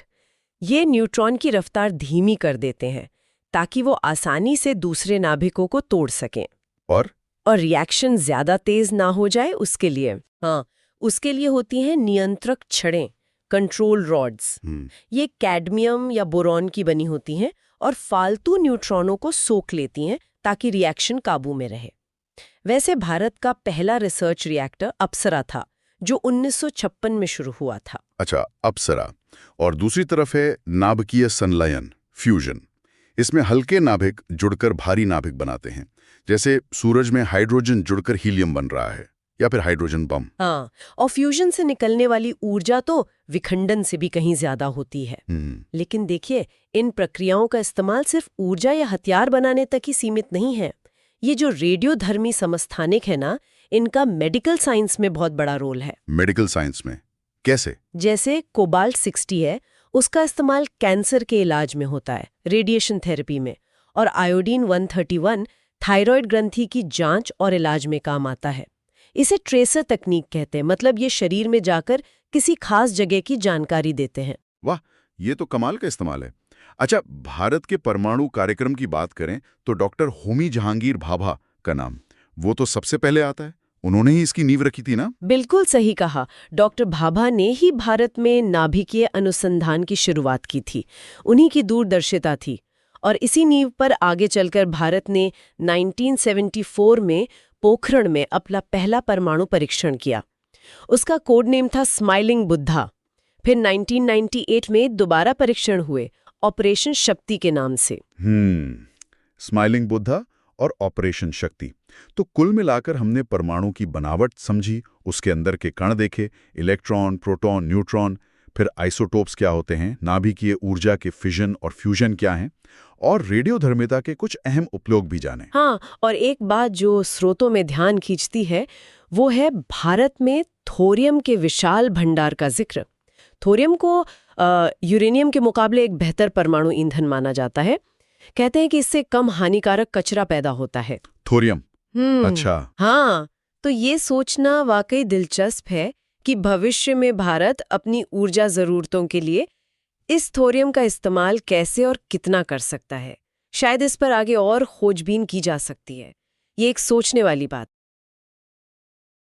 कंप्यूटर और सूचना प्रौद्योगिकी की दुनिया को आज जरा गहराई से समझने की कोशिश करते हैं। जी हाँ। ये तकनीक इतनी तेजी से कैसे बढ़ी और हमारी जिंदगी का इतना जरूरी हिस्सा कैसे बन गई। बिल्कुल, ये देखना दिलचस्प है। हमारे पास कुछ स्रोत हैं जो कंप्यूटर की कहानी बताते हैं, मतलब बिल्कुल शुरू से लेकर आज के दौर तक। जी, काफी विस्तार से। तो चलिए शुरू करते हैं इसकी छानबीन। बिल्कुल। आज का इरादा ये है कि कंप्यूटर की शुरुआत कैसे हुई, उसके अलग अलग रूप क्या हैं, हाँ। मेमोरी कैसे नापते हैं, सॉफ्टवेयर कैसे काम करता है, और हाँ, नेटवर्क सुरक्षा। ये सब अहम बातें हैं। इन सब जरूरी बातों को कम समय में समझें। कोशिश करते हैं। तो एकदम बेसिक से शुरू करें। कंप्यूटर शब्द, इसका मतलब ही है गणना करना, है ना? हाँ, अंग्रेजी के कंप्यूट से आया है, संगणक। और इसका क्रेडिट जाता है चार्ल्स बैबेज को, ब्रिटिश गणितज्ञ। जी, उन्हें आधुनिक कंप्यूटर का जनक मानते हैं। उनका एनालिटिकल इंजन पहला मैकेनिकल कंप्यूटर था। और एक मजेदार बात मैंने पढ़ी, हाँ। पहला कंप्यूटर माउस लकड़ी का बना था। हाँ, 1960s की बात है ये। डगलस एंगलबर्ट ने बनाया था। कमाल है। हाँ, और बैबेज के बाद तो रफ्तार काफी तेज हो गई। अच्छा। असली बदलाव आया मतलब इंटीग्रेटेड सर्किट चिप से, आईसीज जिसे कहते हैं। हाँ, आईसीज। ये कौन सी पीढ़ी थी? ये तीसरी पीढ़ी थी। इसने कंप्यूटरों को छोटा बना दिया और ज्यादा ताकतवर भी। और फिर 1971 में आया माइक्रो प्रोसेसर, रॉबर्ट नोइस और गॉर्डन मूर। ये चौथी पीढ़ी थी। इसी से पर्सनल कंप्यूटर मुमकिन हुए। बिल्कुल। तो सफर ऐसा रहा, वैक्यूम ट्यूब, फिर ट्रांजिस्टर, फिर आईसी और अब माइक्रो प्रोसेसर, और आगे भी बढ़ रहा है। आजकल तो कई तरह के कंप्यूटर देखने को मिलते हैं। काम के हिसाब से क्या फर्क है इनमें? मोटे तौर पर 3 तरह के समझ सकते हैं। अच्छा। एक तो डिजिटल कंप्यूटर, जो हम रोज इस्तेमाल करते हैं। हाँ, जो 0 और 1 पर काम करते हैं। बिल्कुल। फिर होते हैं एनालॉग कंप्यूटर। ये तापमान, दबाव जैसी भौतिक चीजें मापते हैं। अच्छा। और तीसरे हाइब्रिड, जो दोनों का मेल होते हैं, जैसे अस्पतालों में ईसीजी मशीनें। समझ गई। और साइज के हिसाब से भी तो फर्क होता है, जैसे हमारा लैपटॉप या डेस्कटॉप। हाँ, वो माइक्रो कंप्यूटर कहलाते हैं, सबसे आम। इनसे बड़े? इनसे बड़े होते हैं मिनी कंप्यूटर। फिर मेन फ्रेम कंप्यूटर, जो बड़ी बड़ी कंपनियां या सरकारी दफ्तर इस्तेमाल करते हैं बहुत सारा डेटा संभालने के लिए। अच्छा। और सबसे शक्तिशाली होते हैं सुपर कंप्यूटर। इनमें हजारों प्रोसेसर एक साथ काम करते हैं। ये किस काम आते हैं? ये मौसम की भविष्यवाणी, जटिल वैज्ञानिक रिसर्च, ऐसी चीजों के लिए। और अब तो क्वांटम कंप्यूटर की भी बात हो रही है। Quantum computing? वो तो भविष्य की तकनीक लगती है। जी हाँ, शायद आज के सुपर कंप्यूटर से भी कई ज्यादा ताकतवर होंगे। विकास चल रहा है अभी। भारत का भी नाम आता है सुपर कंप्यूटर में, है ना? बिल्कुल आता है। भारत का पहला सुपर कंप्यूटर था परम 8000। परम 8000 कब बना था ये? ये 1991 में सीडैक पुणे ने बनाया था, और इसका श्रेय डॉक्टर विजय भाटकर को जाता है। अच्छा, उन्हें भारतीय सुपर कंप्यूटिंग का जनक कहते हैं। जी हाँ। चलिए, ये तो हुई बनावट और प्रकार की बात, पर ये मशीनें काम कैसे करती हैं? मतलब अंदर क्या चलता है? इसका जो मूल सिद्धांत है वो बड़ा सीधा है। 4 स्टेप्स हैं। 4 स्टेप्स? हाँ। पहला, डेटा लेना, इसे कहते हैं इनपुट। ठीक है। दूसरा, उसे संभाल कर रखना, यानी स्टोरेज। ठीक है। तीसरा, उस डेटा पर कुछ काम करना, उसे प्रोसेस करना। प्रोसेसिंग? हाँ, प्रोसेसिंग। और चौथा, नतीजा दिखाना, यानी output. Input, storage, processing, output. बिल्कुल। और इन कामों के लिए अलग अलग हिस्से होते हैं। Input unit, CPU, memory unit, output unit. CPU, central processing unit. इसे कंप्यूटर का दिमाग भी कहते हैं। हाँ बिल्कुल, क्योंकि सारा हिसाब किताब, सारा कंट्रोल यहीं से होता है। इसे माइक्रो प्रोसेसर भी कहते हैं। इसके अंदर क्या होता है? इसके अंदर मुख्य रूप से 2 भाग हैं। एक है ALU, अरिथमेटिक लॉजिक यूनिट। ये सारे गणित वाले और लॉजिक वाले काम करता है। जोड़ना, घटाना, तुलना करना। हाँ, वो सब। और दूसरा है कंट्रोल यूनिट। ये मैनेजर की तरह है, या ट्रैफिक पुलिस समझ लीजिए। सारे ऑपरेशंस को यही कंट्रोल करता है। अच्छा, नर्वस सिस्टम जैसा। एक तरह से हाँ। और मेमोरी यूनिट भी CPU का हिस्सा होती है, जहां वो डेटा रखता है जिस पर उसे तुरंत काम करना है। और input output device, keyboard, mouse input हो गए। जी हाँ, कीबोर्ड, माउस, स्कैनर, वेबकैम, ये सब इनपुट हैं। और आउटपुट में मॉनिटर, प्रिंटर, स्पीकर, प्रोजेक्टर। ठीक है, अब आते हैं मेमोरी पर। डेटा स्टोर कहाँ होता है? आपने कहा स्टोरेज एक स्टेप है। हाँ, मेमोरी मुख्य रूप से दो तरह की होती है, एक प्राइमरी यानी मुख्य मेमोरी और दूसरी सेकेंडरी यानी सहायक मेमोरी। प्राइमरी मेमोरी में क्या आता है? रैम और रोम। बिल्कुल, रैम यानी रैंडम एक्सेस मेमोरी। ये कंप्यूटर की वर्किंग मेमोरी है। जब तक कंप्यूटर ऑन है, डेटा इसमें रहता है। और लाइट गई तो रैम का डेटा चला जाता है। ये अस्थायी है, वॉलेटाइल। अच्छा, और रोम? रोम यानी रीड ओनली मेमोरी। इसमें वो निर्देश होते हैं जो कंप्यूटर को स्टार्ट करने के लिए जरूरी हैं। ये स्थायी होती है, नॉन वॉलेटाइल। बिजली जाने पर इसका डेटा नहीं मिटता। ठीक है, और सेकेंडरी मेमोरी जिसे हार्ड डिस्क? हाँ, hard disk, SSD, pen drive, ये सब सेकेंडरी मेमोरी है।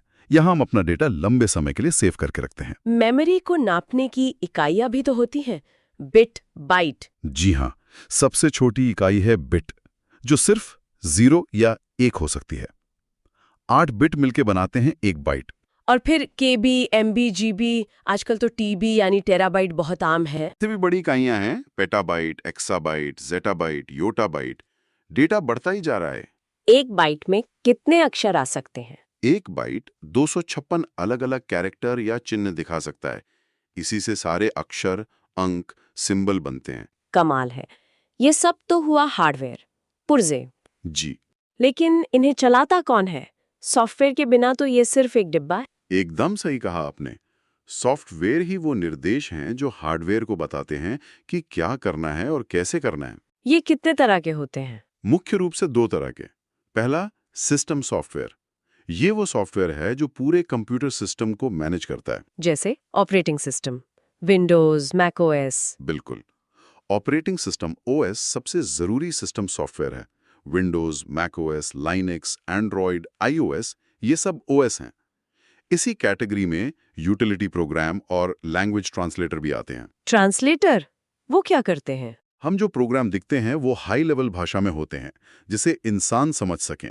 कंप्यूटर सिर्फ मशीनी भाषा समझता है, 0 और 1। अच्छा, तो ट्रांसलेटर जैसे कंपाइलर या इंटरप्रेटर हमारी भाषा को मशीन की भाषा में बदलते हैं। और प्रोग्रामिंग में जो गलतियां होती हैं उन्हें बग कहते हैं। हाँ, उसे बग कहते हैं। और उस गलती को ढूंढकर ठीक करने को डीबगिंग कहते हैं। ठीक है, ये हुआ सिस्टम सॉफ्टवेयर। दूसरा प्रकार कौन सा है? दूसरा है एप्लीकेशन सॉफ्टवेयर। ये वो सॉफ्टवेयर हैं जो हम किसी खास काम के लिए इस्तेमाल करते हैं। जैसे लिखने के लिए वर्ड प्रोसेसर MS वर्ड, हिसाब किताब के लिए स्प्रेडशीट एक्सेल, फोटो एडिट करने के लिए फोटोशॉप, गाने सुनने के लिए म्यूजिक प्लेयर। ये सब एप्लीकेशन सॉफ्टवेयर हैं। और प्रोग्रामिंग भाषाएं, आपने हाई लेवल का जिक्र किया। हाँ, भाषाएं भी कई तरह की हैं। एक होती है लो लेवल भाषा, जो मशीन के बहुत करीब होती है, जैसे मशीनी भाषा या असेंबली भाषा। इसे समझना मुश्किल होता होगा प्रोग्रामर के लिए।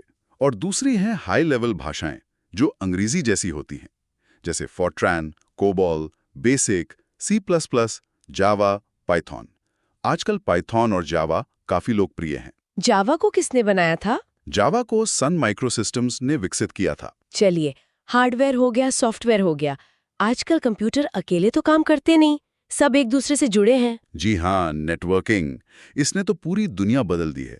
नेटवर्किंग के भी प्रकार होते हैं, लैन, वैन। हाँ, लैन यानी लोकल एरिया नेटवर्क।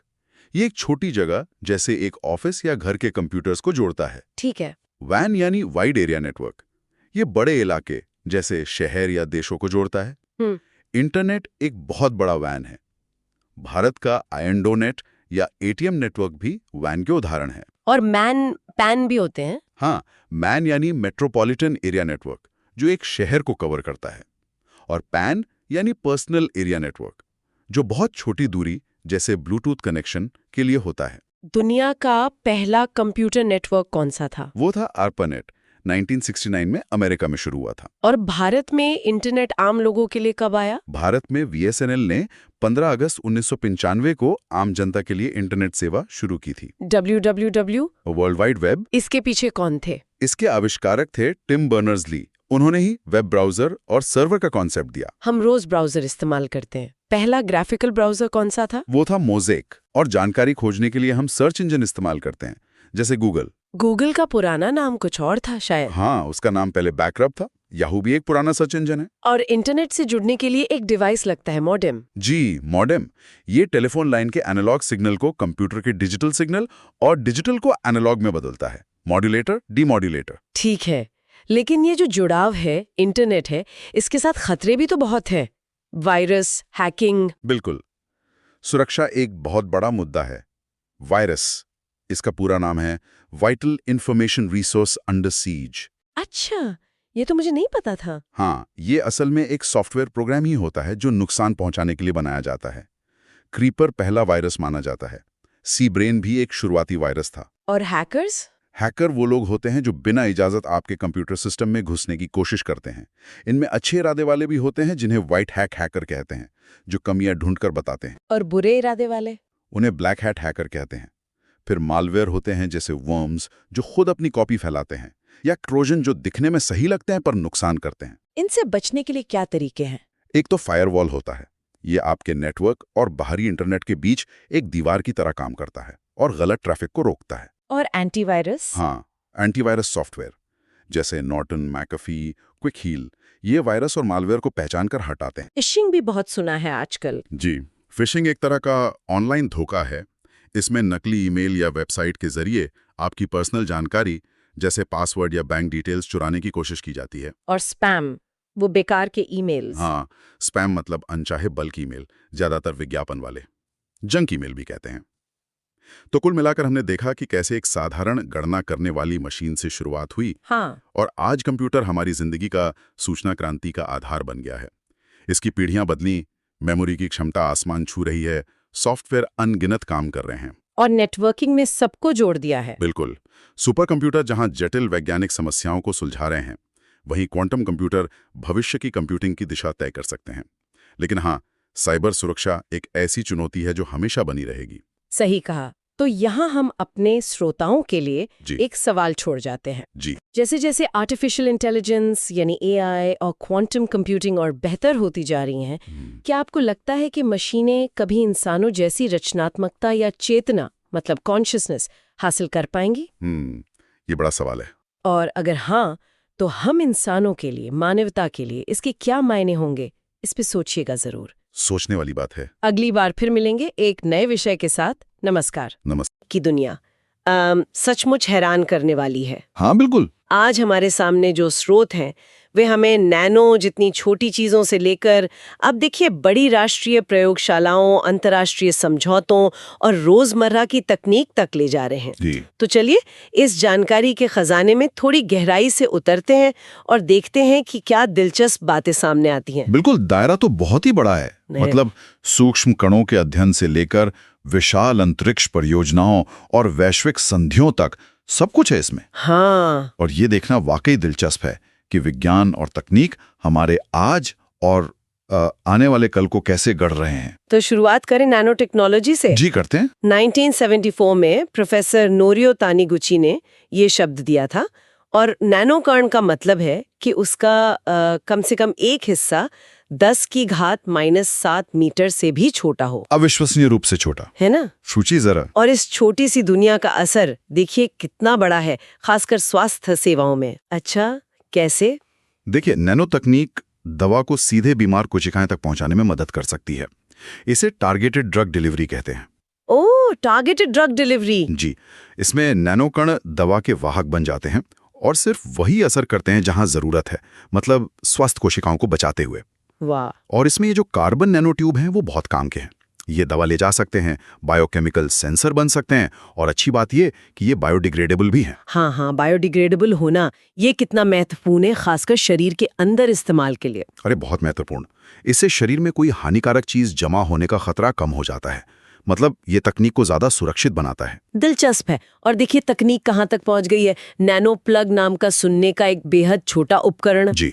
और अमेरिका ने तो नैनो हमिंग बर्ड नाम का एक जेब में आ जाने वाला जासूसी विमान तक बना लिया है। हाँ, ये दिखाता है कि नैनोटेक सिर्फ दवा में ही नहीं, बल्कि उपभोक्ता इलेक्ट्रॉनिक्स और सुरक्षा जैसे क्षेत्रों में भी जारी है। सही कहा।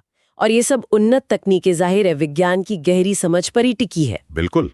स्रोत हमें कुछ और बुनियादी वैज्ञानिक क्षेत्रों की भी याद दिलाते हैं, जैसे क्वांटम मैकेनिक्स। हाँ, जो बहुत छोटे कणों की दुनिया को समझने में मदद करता है। जी, और साइबरनेटिक्स, जो मशीन और इंसान के बीच ऑटोमेशन और संचार का अध्ययन है। और वो हॉरोलॉजी और ट्राइबोलॉजी भी थे, समय मापन और घर्षण का अध्ययन। हाँ, वो भी हैं। और चिकित्सा निदान में एमआरआई यानी मैग्नेटिक रेजोनेंस इमेजिंग कितनी अहम है? हाँ बिल्कुल, ये कैसे काम करती है, थोड़ा सरल शब्दों में बताएंगे? जरूर। एमआरआई जो है वो नाभिकीय चुंबकीय अनुनाद के सिद्धांत पर काम करती है। मतलब इसमें शक्तिशाली चुंबक और रेडियो तरंगों का इस्तेमाल करके शरीर के अंदर जो पानी के अणु हैं उनसे सिग्नल लिए जाते हैं। अच्छा। और फिर उन सिग्नल से अंदरूनी अंगों और ऊतकों की बहुत साफ और विस्तृत तस्वीरें बनती हैं। इससे डॉक्टरों को बीमारी का पता लगाने में बहुत मदद मिलती है। कमाल है। ऐसी क्षमताएं तो मजबूत वैज्ञानिक संस्थानों में ही विकसित हो पाती है ना? भारत में भी इस दिशा में काफी काम हुआ है। हाँ बिल्कुल, भारत में कई प्रमुख संस्थान हैं, जैसे नई दिल्ली में राष्ट्रीय भौतिकी प्रयोगशाला है, पुणे में राष्ट्रीय रासायनिक प्रयोगशाला है, और मुंबई में TIFR, Tata institute of fundamental research. जी TIFR। ये संस्थान बुनियादी और व्यवहारिक दोनों तरह के शोध में अहम भूमिका निभाते हैं। और ये भी याद रखना चाहिए कि एशिया का पहला इंजीनियरिंग कॉलेज रुड़की में स्थापित किया गया था। हाँ, रुड़की। ये हमारी तकनीकी शिक्षा की नींव दिखाता है। सही कहा। और DRDO मतलब रक्षा अनुसंधान और विकास संगठन, उसके काम का भी जिक्र है। हाँ, DRDO ने सुरक्षा तकनीक के अलावा स्वास्थ्य क्षेत्र में भी योगदान दिया है। जैसे वो ल्यूकोडर्मा के लिए ल्यूकोस्किन है या एक्जिमा के लिए एक्जिच। अच्छा, ये पॉलीहर्बल उत्पाद हैं। जी हाँ, पॉलीहर्बल। ये दिखाता है कि कैसे आधुनिक विज्ञान, आप देखें तो पारंपरिक ज्ञान के साथ मिलकर भी काम कर सकता है। दिलचस्प। साथ ही भारत का पहला भारी जल संयंत्र वो 1962 में नांगल पंजाब में शुरू हुआ था। परमाणु ऊर्जा कार्यक्रम के लिए बहुत महत्वपूर्ण था वो। और अंतरिक्ष यात्री कल्पना चावला का वो कथन कितना प्रेरणादायक है, मैं आकाश गंगा की नागरिक हूँ। जी बिल्कुल। रोजमर्रा की तकनीक की बात करें तो NPCI का जिक्र है। ये भारत के सभी ATMs को जोड़ने वाला एक अम्ब्रेला संगठन है ना? जी हाँ, और आधार अधिनियम 2016 पर भी ध्यान देना जरूरी है। स्रोत साफ करते हैं कि आधार पहचान का प्रमाण है, नागरिकता या स्थायी निवास का नहीं। हाँ, ये कानूनी तौर पर एक बहुत महत्वपूर्ण अंतर है। बिल्कुल। और भारत सिर्फ अपने देश में ही नहीं बल्कि वैश्विक विज्ञान और तकनीक के मंच पर भी एक महत्वपूर्ण भूमिका निभा रहा है। जैसे कि अंतर्राष्ट्रीय संधियों और समूहों में भारत की भागीदारी, परमाणु अप्रसार संधि NPT तो 5 देशों को परमाणु हथियार संपन्न मानती है। जी। और ये परमाणु आपूर्तिकर्ता समूह NSG, इसकी सदस्यता क्यों अहम है भारत के लिए? देखिए, NSG की सदस्यता से भारत को परमाणु ऊर्जा और शोध के लिए वो संवेदनशील तकनीक और सामग्री हासिल करने में मदद मिलती है जो पहले प्रतिबंधित थी। अच्छा। तो ये भारत के ऊर्जा भविष्य और वैज्ञानिक विकास के लिए काफी जरूरी है। इसके अलावा भारत अब ऑस्ट्रेलिया समूह का भी सदस्य है, जो रासायनिक और जैविक हथियारों के प्रसार को रोकता है। जी। और वासेनार व्यवस्था का भी, जो पारंपरिक हथियारों और दोहरे उपयोग वाली तकनीक के निर्यात को नियंत्रित करता है। और वो दक्षिणी फ्रांस में बन रही ITER परियोजना, वो क्या है? ITR एक बहुत बड़ा अंतर्राष्ट्रीय सहयोग है। इसका लक्ष्य है संलयन ऊर्जा मतलब फ्यूजन एनर्जी, उसकी व्यावहारिकता को साबित करना। फ्यूजन एनर्जी जैसे सूरज में होती है? हाँ बिल्कुल, वही प्रक्रिया। अगर ये सफल होता है तो ये ऊर्जा का एक लगभग असीमित और साफ स्रोत हो सकता है। वाह। भविष्य की बात करें तो IoT यानी इंटरनेट ऑफ थिंग्स का भी जिक्र है। हाँ, IoT का मतलब है ऐसे उपकरण जो इंटरनेट से जुड़े हों और वायरलेस तरीके से डेटा भेज और प्राप्त कर सकें, जैसे स्मार्ट होम डिवाइस या औद्योगिक सेंसर। और 3D प्रिंटिंग, इसका इस्तेमाल तो मिठाइयाँ बनाने से लेकर ऑटोमोबाइल पार्ट्स और यहाँ तक कि सर्जरी में कृत्रिम अंग बनाने तक हो रहा है। जी हाँ, बहुत विविध उपयोग हैं इसके। साथ ही पहनने वाली तकनीक, वेरेबल टेक्नोलॉजी, जैसे स्मार्ट वॉच जो हमारी लोकेशन बता सकती है या नींद के पैटर्न को ट्रैक कर सकती है। बिल्कुल। हालांकि इससे डेटा गोपनीयता को लेकर सवाल भी उठते हैं। ये एक अहम चिंता है जिस पर हमें ध्यान देना होगा। सही कहा। कुछ ऐतिहासिक बातें भी हैं स्रोतों में, है ना? हाँ, जैसे नागासाकी पर गिराए गए फैटमैन बॉम्ब में प्लूटोनियम था, जबकि हिरोशिमा वाले लिटिल बॉय में यूरेनियम। जी। और भारत ने 1 अप्रैल 1957 को मीट्रिक प्रणाली अपनाई थी। हाँ, ये भी एक अहम जानकारी है। और डॉक्टर राजा रमन्ना, जिन्होंने 1974 के परमाणु परीक्षण का नेतृत्व किया था, वे सिर्फ एक महान वैज्ञानिक पद्म विभूषण से सम्मानित ही नहीं थे। अच्छा। उन्होंने संगीत पर एक किताब भी लिखी थी, the structure of music and Raga and western systems. अरे वाह, ये तो मुझे नहीं पता था। ये दिखाता है कि विज्ञान और कला कैसे एक साथ चल सकते हैं। बिल्कुल। तो आज हमने इस गहन चर्चा में नैनो कणों की छोटी सी दुनिया से लेकर वैश्विक समझौतों, भारत के वैज्ञानिक संस्थानों और हमारी रोजमर्रा की जिंदगी बदलती तकनीक तक का सफर तय किया। जी हाँ। ये साफ है कि विज्ञान और तकनीक का दायरा बहुत बड़ा है और ये बहुत तेजी से आगे बढ़ रहे हैं। निश्चित रूप से। और ये सब हमें भविष्य के बारे में सोचने पर मजबूर करता है ना। हाँ बिल्कुल। जैसे जैसे तकनीक, खासकर ये IoT और पहनने योग्य डिवाइस हमारे जीवन का और गहरा हिस्सा बन रही हैं, तो डेटा गोपनीयता, हमारी व्यक्तिगत स्वायत्ता और यहाँ तक कि हमारे आपसी मानवीय संबंधों पर इसका क्या असर पड़ेगा? ये एक बड़ा सवाल है जिस पर हमें लगातार विचार करते रहना होगा। आइयों में झांकने के इस सफर में स्वागत है। आज हमारे पास कुछ दस्तावेज है अंतरिक्ष प्रौद्योगिकी पर। देखते हैं कि कैसे इंसानी सोच ने सितारों तक पहुंचने के ये रास्ते बनाए। बिल्कुल। और ये स्रोत हमें दिखाते हैं कि कैसे वो शुरुआती दिनों से लेके सोवियत संघ अमेरिका और फिर भारत के ISRO तक ये सफर कितना दिलचस्प रहा है। हाँ, ये सिर्फ रॉकेट और सैटेलाइट की कहानी नहीं लगती है ना। नहीं, बिल्कुल नहीं। ये तो इंसानी जिज्ञासा, वो जो जुनून होता है ना कुछ कर दिखाने का, उसकी कहानी है। सही कहा। तो चलिए शुरू करते हैं। पहला मील का पत्थर क्या था, मतलब सबसे बड़ी चीज? वो था सोवियत संघ का स्पुतनिक 1, 4 अक्टूबर 1957, पृथ्वी का चक्कर लगाने वाला पहला मानव निर्मित उपग्रह। बस यहीं से स्पेस रेस शुरू हो गई थी, समझिए। अच्छा, स्पुतनिक 1। हाँ, और इसके फौरन बाद नवंबर 1957 में ही स्पुतनिक 2 गया, जिसमें लाइका नाम की एक डॉग थी, अंतरिक्ष में जाने वाली पहली जीवित प्राणी। ओह, एक कुत्तिया। सच में? हाँ। और फिर 1959 में उनका लूना 2, वो चांद पर पहुंचने वाला पहला मानव निर्मित ऑब्जेक्ट बना। उतरा मतलब लैंड किया। कमाल है। तो ये तो सब सोवियत संघ ने किया शुरू में। हाँ, शुरुआती बढ़त तो उनकी ही थी। और फिर उन्होंने इंसान को भी भेज दिया। इंसान को? हाँ, 1961 में यूरी गागरिन, वो पहले इंसान बने जो अंतरिक्ष में गए। और फिर 1963 में वैलेंटीना तेरेश्कोवा, पहली महिला अंतरिक्ष यात्री। तो ये था अंतरिक्ष युग का असली आगाज। लेकिन चांद पर पहला कदम, वो तो अमेरिकी मिशन था, है ना, अपोलो वाला? सही। अपोलो 11 मिशन, जुलाई 1969। वो तारीख तो शायद ही कोई भूले। 20 जुलाई, जब नील आर्मस्ट्रांग ने चांद पर कदम रखा। हाँ, वो द ईगल हैज लैंडेड वाली लाइन तो बहुत फेमस है। बिल्कुल। और ये सब कोल्ड वॉर का टाइम था, तो एक तरह की रेस भी थी कि कौन टेक्नोलॉजी में आगे है। अच्छा, तो इस पूरी रेस के बीच भारत की कहानी कहाँ से शुरू होती है? भारत का सफर थोड़ा संभल कर शुरू हुआ। 1962 में INCSPR बना, भारतीय राष्ट्रीय अंतरिक्ष अनुसंधान समिति, डॉक्टर विक्रम साराभाई के नेतृत्व में। विक्रम साराभाई, हाँ, उनका नाम तो सुना है। हाँ, उनका विजन बहुत क्लियर था कि भारत स्पेस टेक्नोलॉजी का इस्तेमाल अपने लोगों के विकास के लिए करेगा, न कि सिर्फ रेस में शामिल होने के लिए। और फिर इसी सोच पर 1969 में 15 अगस्त को ISRO बना, भारतीय अंतरिक्ष अनुसंधान संगठन। ISRO? हाँ। अच्छा, तो ISRO का पहला बड़ा कदम कौन सा था? भारत का अपना सैटेलाइट। हाँ। पहला उपग्रह था आर्यभट्ट, 1975 में लॉन्च हुआ, लेकिन उसे हमने सोवियत संघ की मदद से लॉन्च किया था। ओह, तो मतलब रॉकेट हमारा नहीं था? नहीं, उस वक्त नहीं था।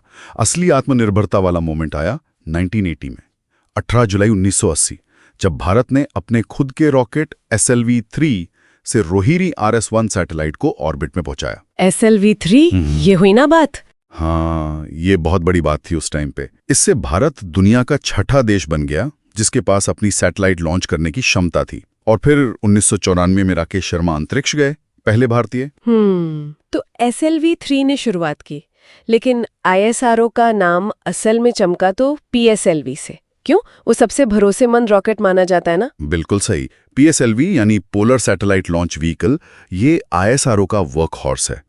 सबसे ज्यादा काम इसी ने किया है, भरोसेमंद, कामयाब। जैसे कि कौन से बड़े मिशन किए PSLV ने? अरे बहुत। चंद्रयान 1 2008 में वो इसी से गया।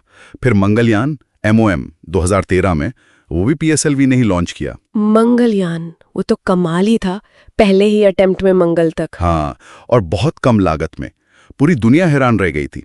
भारत पहला देश बना जो फर्स्ट ट्राई में मंगल की ऑर्बिट में पहुंच गया। वाह। और इतना ही नहीं, 2017 में PSLV C-37 ने एक साथ 104 सैटेलाइट लॉन्च करके वर्ल्ड रिकॉर्ड बना दिया था। 104 एक साथ, कमाल है।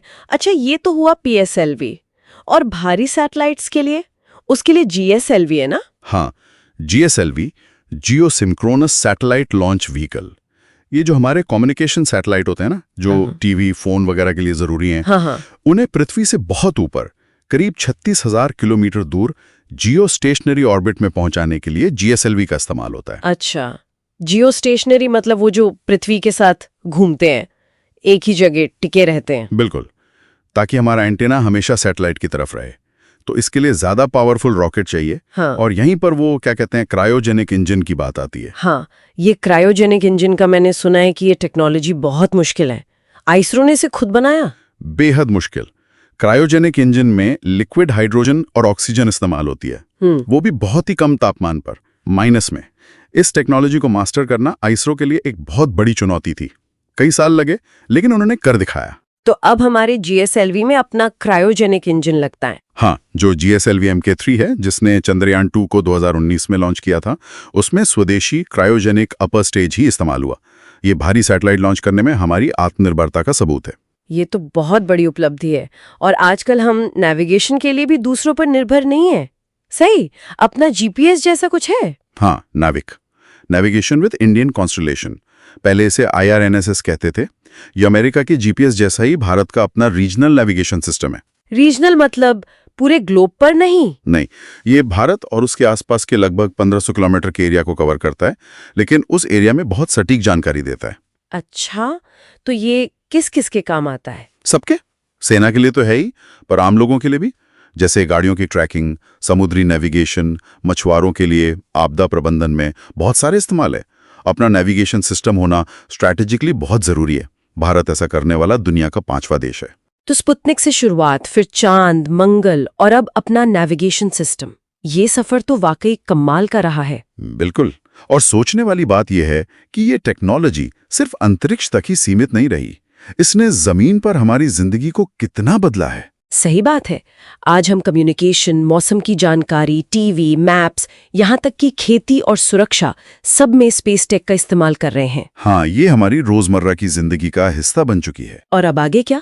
ISRO के अगले बड़े प्लान्स क्या हैं? आगे तो और भी महत्वाकांक्षी मिशन है, जैसे आदित्य L1 जो सूरज को स्टडी करेगा, और गगनयान, भारत का पहला मानव अंतरिक्ष उड़ान मिशन। गगनयान मतलब भारतीय एस्ट्रोनॉट्स भारतीय रॉकेट से अंतरिक्ष में जाएंगे। हाँ, यही लक्ष्य है। तो भविष्य तो और भी रोमांचक होने वाला है। ये सोचना ही दिलचस्प है कि अंतरिक्ष खोज का अगला बड़ा कदम क्या होगा। क्या हम दूसरे ग्रहों पर बस्तियां बसाएंगे या ब्रह्मांड के और गहरे राज खोलेंगे? और इस पे भारत की क्या भूमिका होगी? ये सवाल वाकई सोचने वाला है। बिल्कुल। आज हम भारत की रक्षा तकनीक की जो यात्रा रही है, उस पर एक नजर डाल रहे हैं। नमस्कार। हमारे पास जो स्रोत हैं वो काफी विस्तार से बताते हैं कि कैसे शुरुआत हुई, कौन से संगठन बने, मिसाइलें, टैंक, विमान और क्या अहम पड़ाव रहे। जी। तो आज कोशिश रहेगी कि स्रोतों के जरिए समझें कि भारत की रक्षा तकनीक का सफर कैसा रहा है और इसके क्या मायने हैं। बिल्कुल। और ये समझना जरूरी है कि ये सफर सिर्फ हथियार बनाने का नहीं रहा है, बल्कि आत्मनिर्भरता की तरफ बढ़ने का और एक रणनीतिक ताकत बनने का भी रहा है। स्रोत इस कहानी के कई दिलचस्प पहलू सामने लाते हैं। अच्छा, तो कहाँ से शुरू करें? शायद नींव से, संगठन वगैरह? हाँ, सही रहेगा। देखिए, स्रोत बताते हैं कि 1958 में DRDO मतलब रक्षा अनुसंधान एवं विकास संगठन, इसकी स्थापना हुई। हाँ, DRDO का नाम तो सबने सुना है। ये तो मुख्य संस्था है। जी हाँ, बिल्कुल। ये भारत के रक्षा R&D की रीढ़ हैं, कह सकते हैं। और इसने शुरू से ही बड़े प्रोजेक्ट्स हाथ में लिए। जैसे कोई शुरुआती प्रोजेक्ट का जिक्र है? हाँ, है ना। स्रोत बताते हैं कि 1960 के दशक में ही प्रोजेक्ट इंडिगो शुरू हुआ था। ये एक सतह से हवा में मार करने वाली मिसाइल बनाने की कोशिश थी। अच्छा, 60 के दशक में? जी, ये दिखाता है कि शुरुआत से ही सोच बड़ी थी। और साथ में हेल है, हिंदुस्तान एरोनॉटिक्स लिमिटेड, जो विमान बनाती है। BEL है, भारत इलेक्ट्रॉनिक्स लिमिटेड, इलेक्ट्रॉनिक्स के लिए। ये सब मिलकर काम करते रहे हैं। ठीक है। फिर मिसाइलों की बात आती है। स्रोत IGMDP का जिक्र करते हैं। 1983 में शुरू हुआ एकीकृत निर्देशित मिसाइल विकास कार्यक्रम। इसे एक बहुत बड़ा मील का पत्थर बताया गया है। ऐसा क्यों? हाँ, IGMDP ये वाकई एक गेम चेंजर था। देखिए, इससे पहले हम मिसाइलों के लिए काफी हद तक दूसरों पर निर्भर थे। अच्छा। इस प्रोग्राम ने भारत को मिसाइल तकनीक में आत्मनिर्भर बनाने का रास्ता खोला और इसके तहत अब देखिए अलग अलग तरह की मिसाइलें विकसित की गई। कौन कौन सी? नाम है कुछ? हाँ बिल्कुल, जैसे पृथ्वी है, वो जमीन से जमीन पर मार करने वाली। फिर अग्नि मिसाइल श्रृंखला, ये बैलिस्टिक मिसाइलें हैं। अग्नि तो बहुत सुना है, इसकी रेंज भी काफी ज्यादा है शायद। जी हाँ, अग्नि वी की रेंज तो 5000 किलोमीटर से भी ज्यादा बताई जाती है। सोचिए जरा। बाप रे। फिर त्रिशूल है, सतह से हवा में। नाग है, एंटी टैंक मिसाइल। इसकी खासियत है दागो और भूल जाओ वाली तकनीक। दागो और भूलो मतलब एक बार लॉन्च कर दिया तो वो खुद ही टारगेट को ढूंढकर हिट करती है, आपको गाइड नहीं करना पड़ता। अच्छा। और आकाश मिसाइल है, मध्यम दूरी की सतह से हवा में मार करने वाली। तो आप देखिए, एक पूरा परिवार विकसित किया गया अपनी जरूरतों के हिसाब से। ये तो सच में आत्मनिर्भरता की तरफ एक बड़ा कदम लगता है। बिल्कुल। ये सिर्फ मिसाइलें नहीं थी, ये एक तरह से रणनीतिक स्वतंत्रता का ऐलान था। और इसी में ब्रह्मोस का भी जिक्र आता है ना? वो भारत रूस का जॉइंट वेंचर है। हाँ, ब्रह्मोस वो एक सुपरसोनिक क्रूज मिसाइल है, मतलब आवाज की गति से भी तेज। अच्छा। और ये जमीन के पास नीचे नीचे उड़ सकती है, जिससे रडार के लिए इसे पकड़ना मुश्किल हो जाता है। ये दिखाता है कि हम न सिर्फ खुद बना रहे हैं, बल्कि जरूरी अंतर्राष्ट्रीय साझेदारियां भी कर रहे हैं। सही बात है। अच्छा, मिसाइलों से हटकर देखें तो स्वदेशी प्लेटफॉर्म्स मतलब विमान, टैंक्स वगैरह बनाने पर भी जोर रहा है। जी हाँ, बिल्कुल। आत्मनिर्भरता पर जोर साफ दिखता है। स्रोत कई उदाहरण देते हैं, जैसे तेजस, हल्का लड़ाकू विमान। हाँ, तेजस।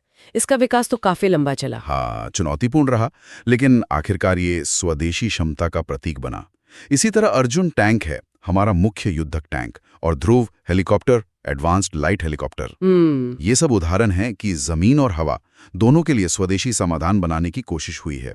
अरे यहाँ तक कि सैनिकों के लिए बुलेट प्रूफ जैकेट भाभा कवच जो बार्क ने बनाया है, उसका भी जिक्र है। अच्छा, भाभा कवच, ये हल्का है क्या? हाँ, स्रोत बताते हैं कि ये काफी हल्का है। और एक मानव रहित टैंक मंत्रा का भी जिक्र है। वाह, मानव रहित टैंक भी। ठीक है, तो जमीन और हवा हो गया।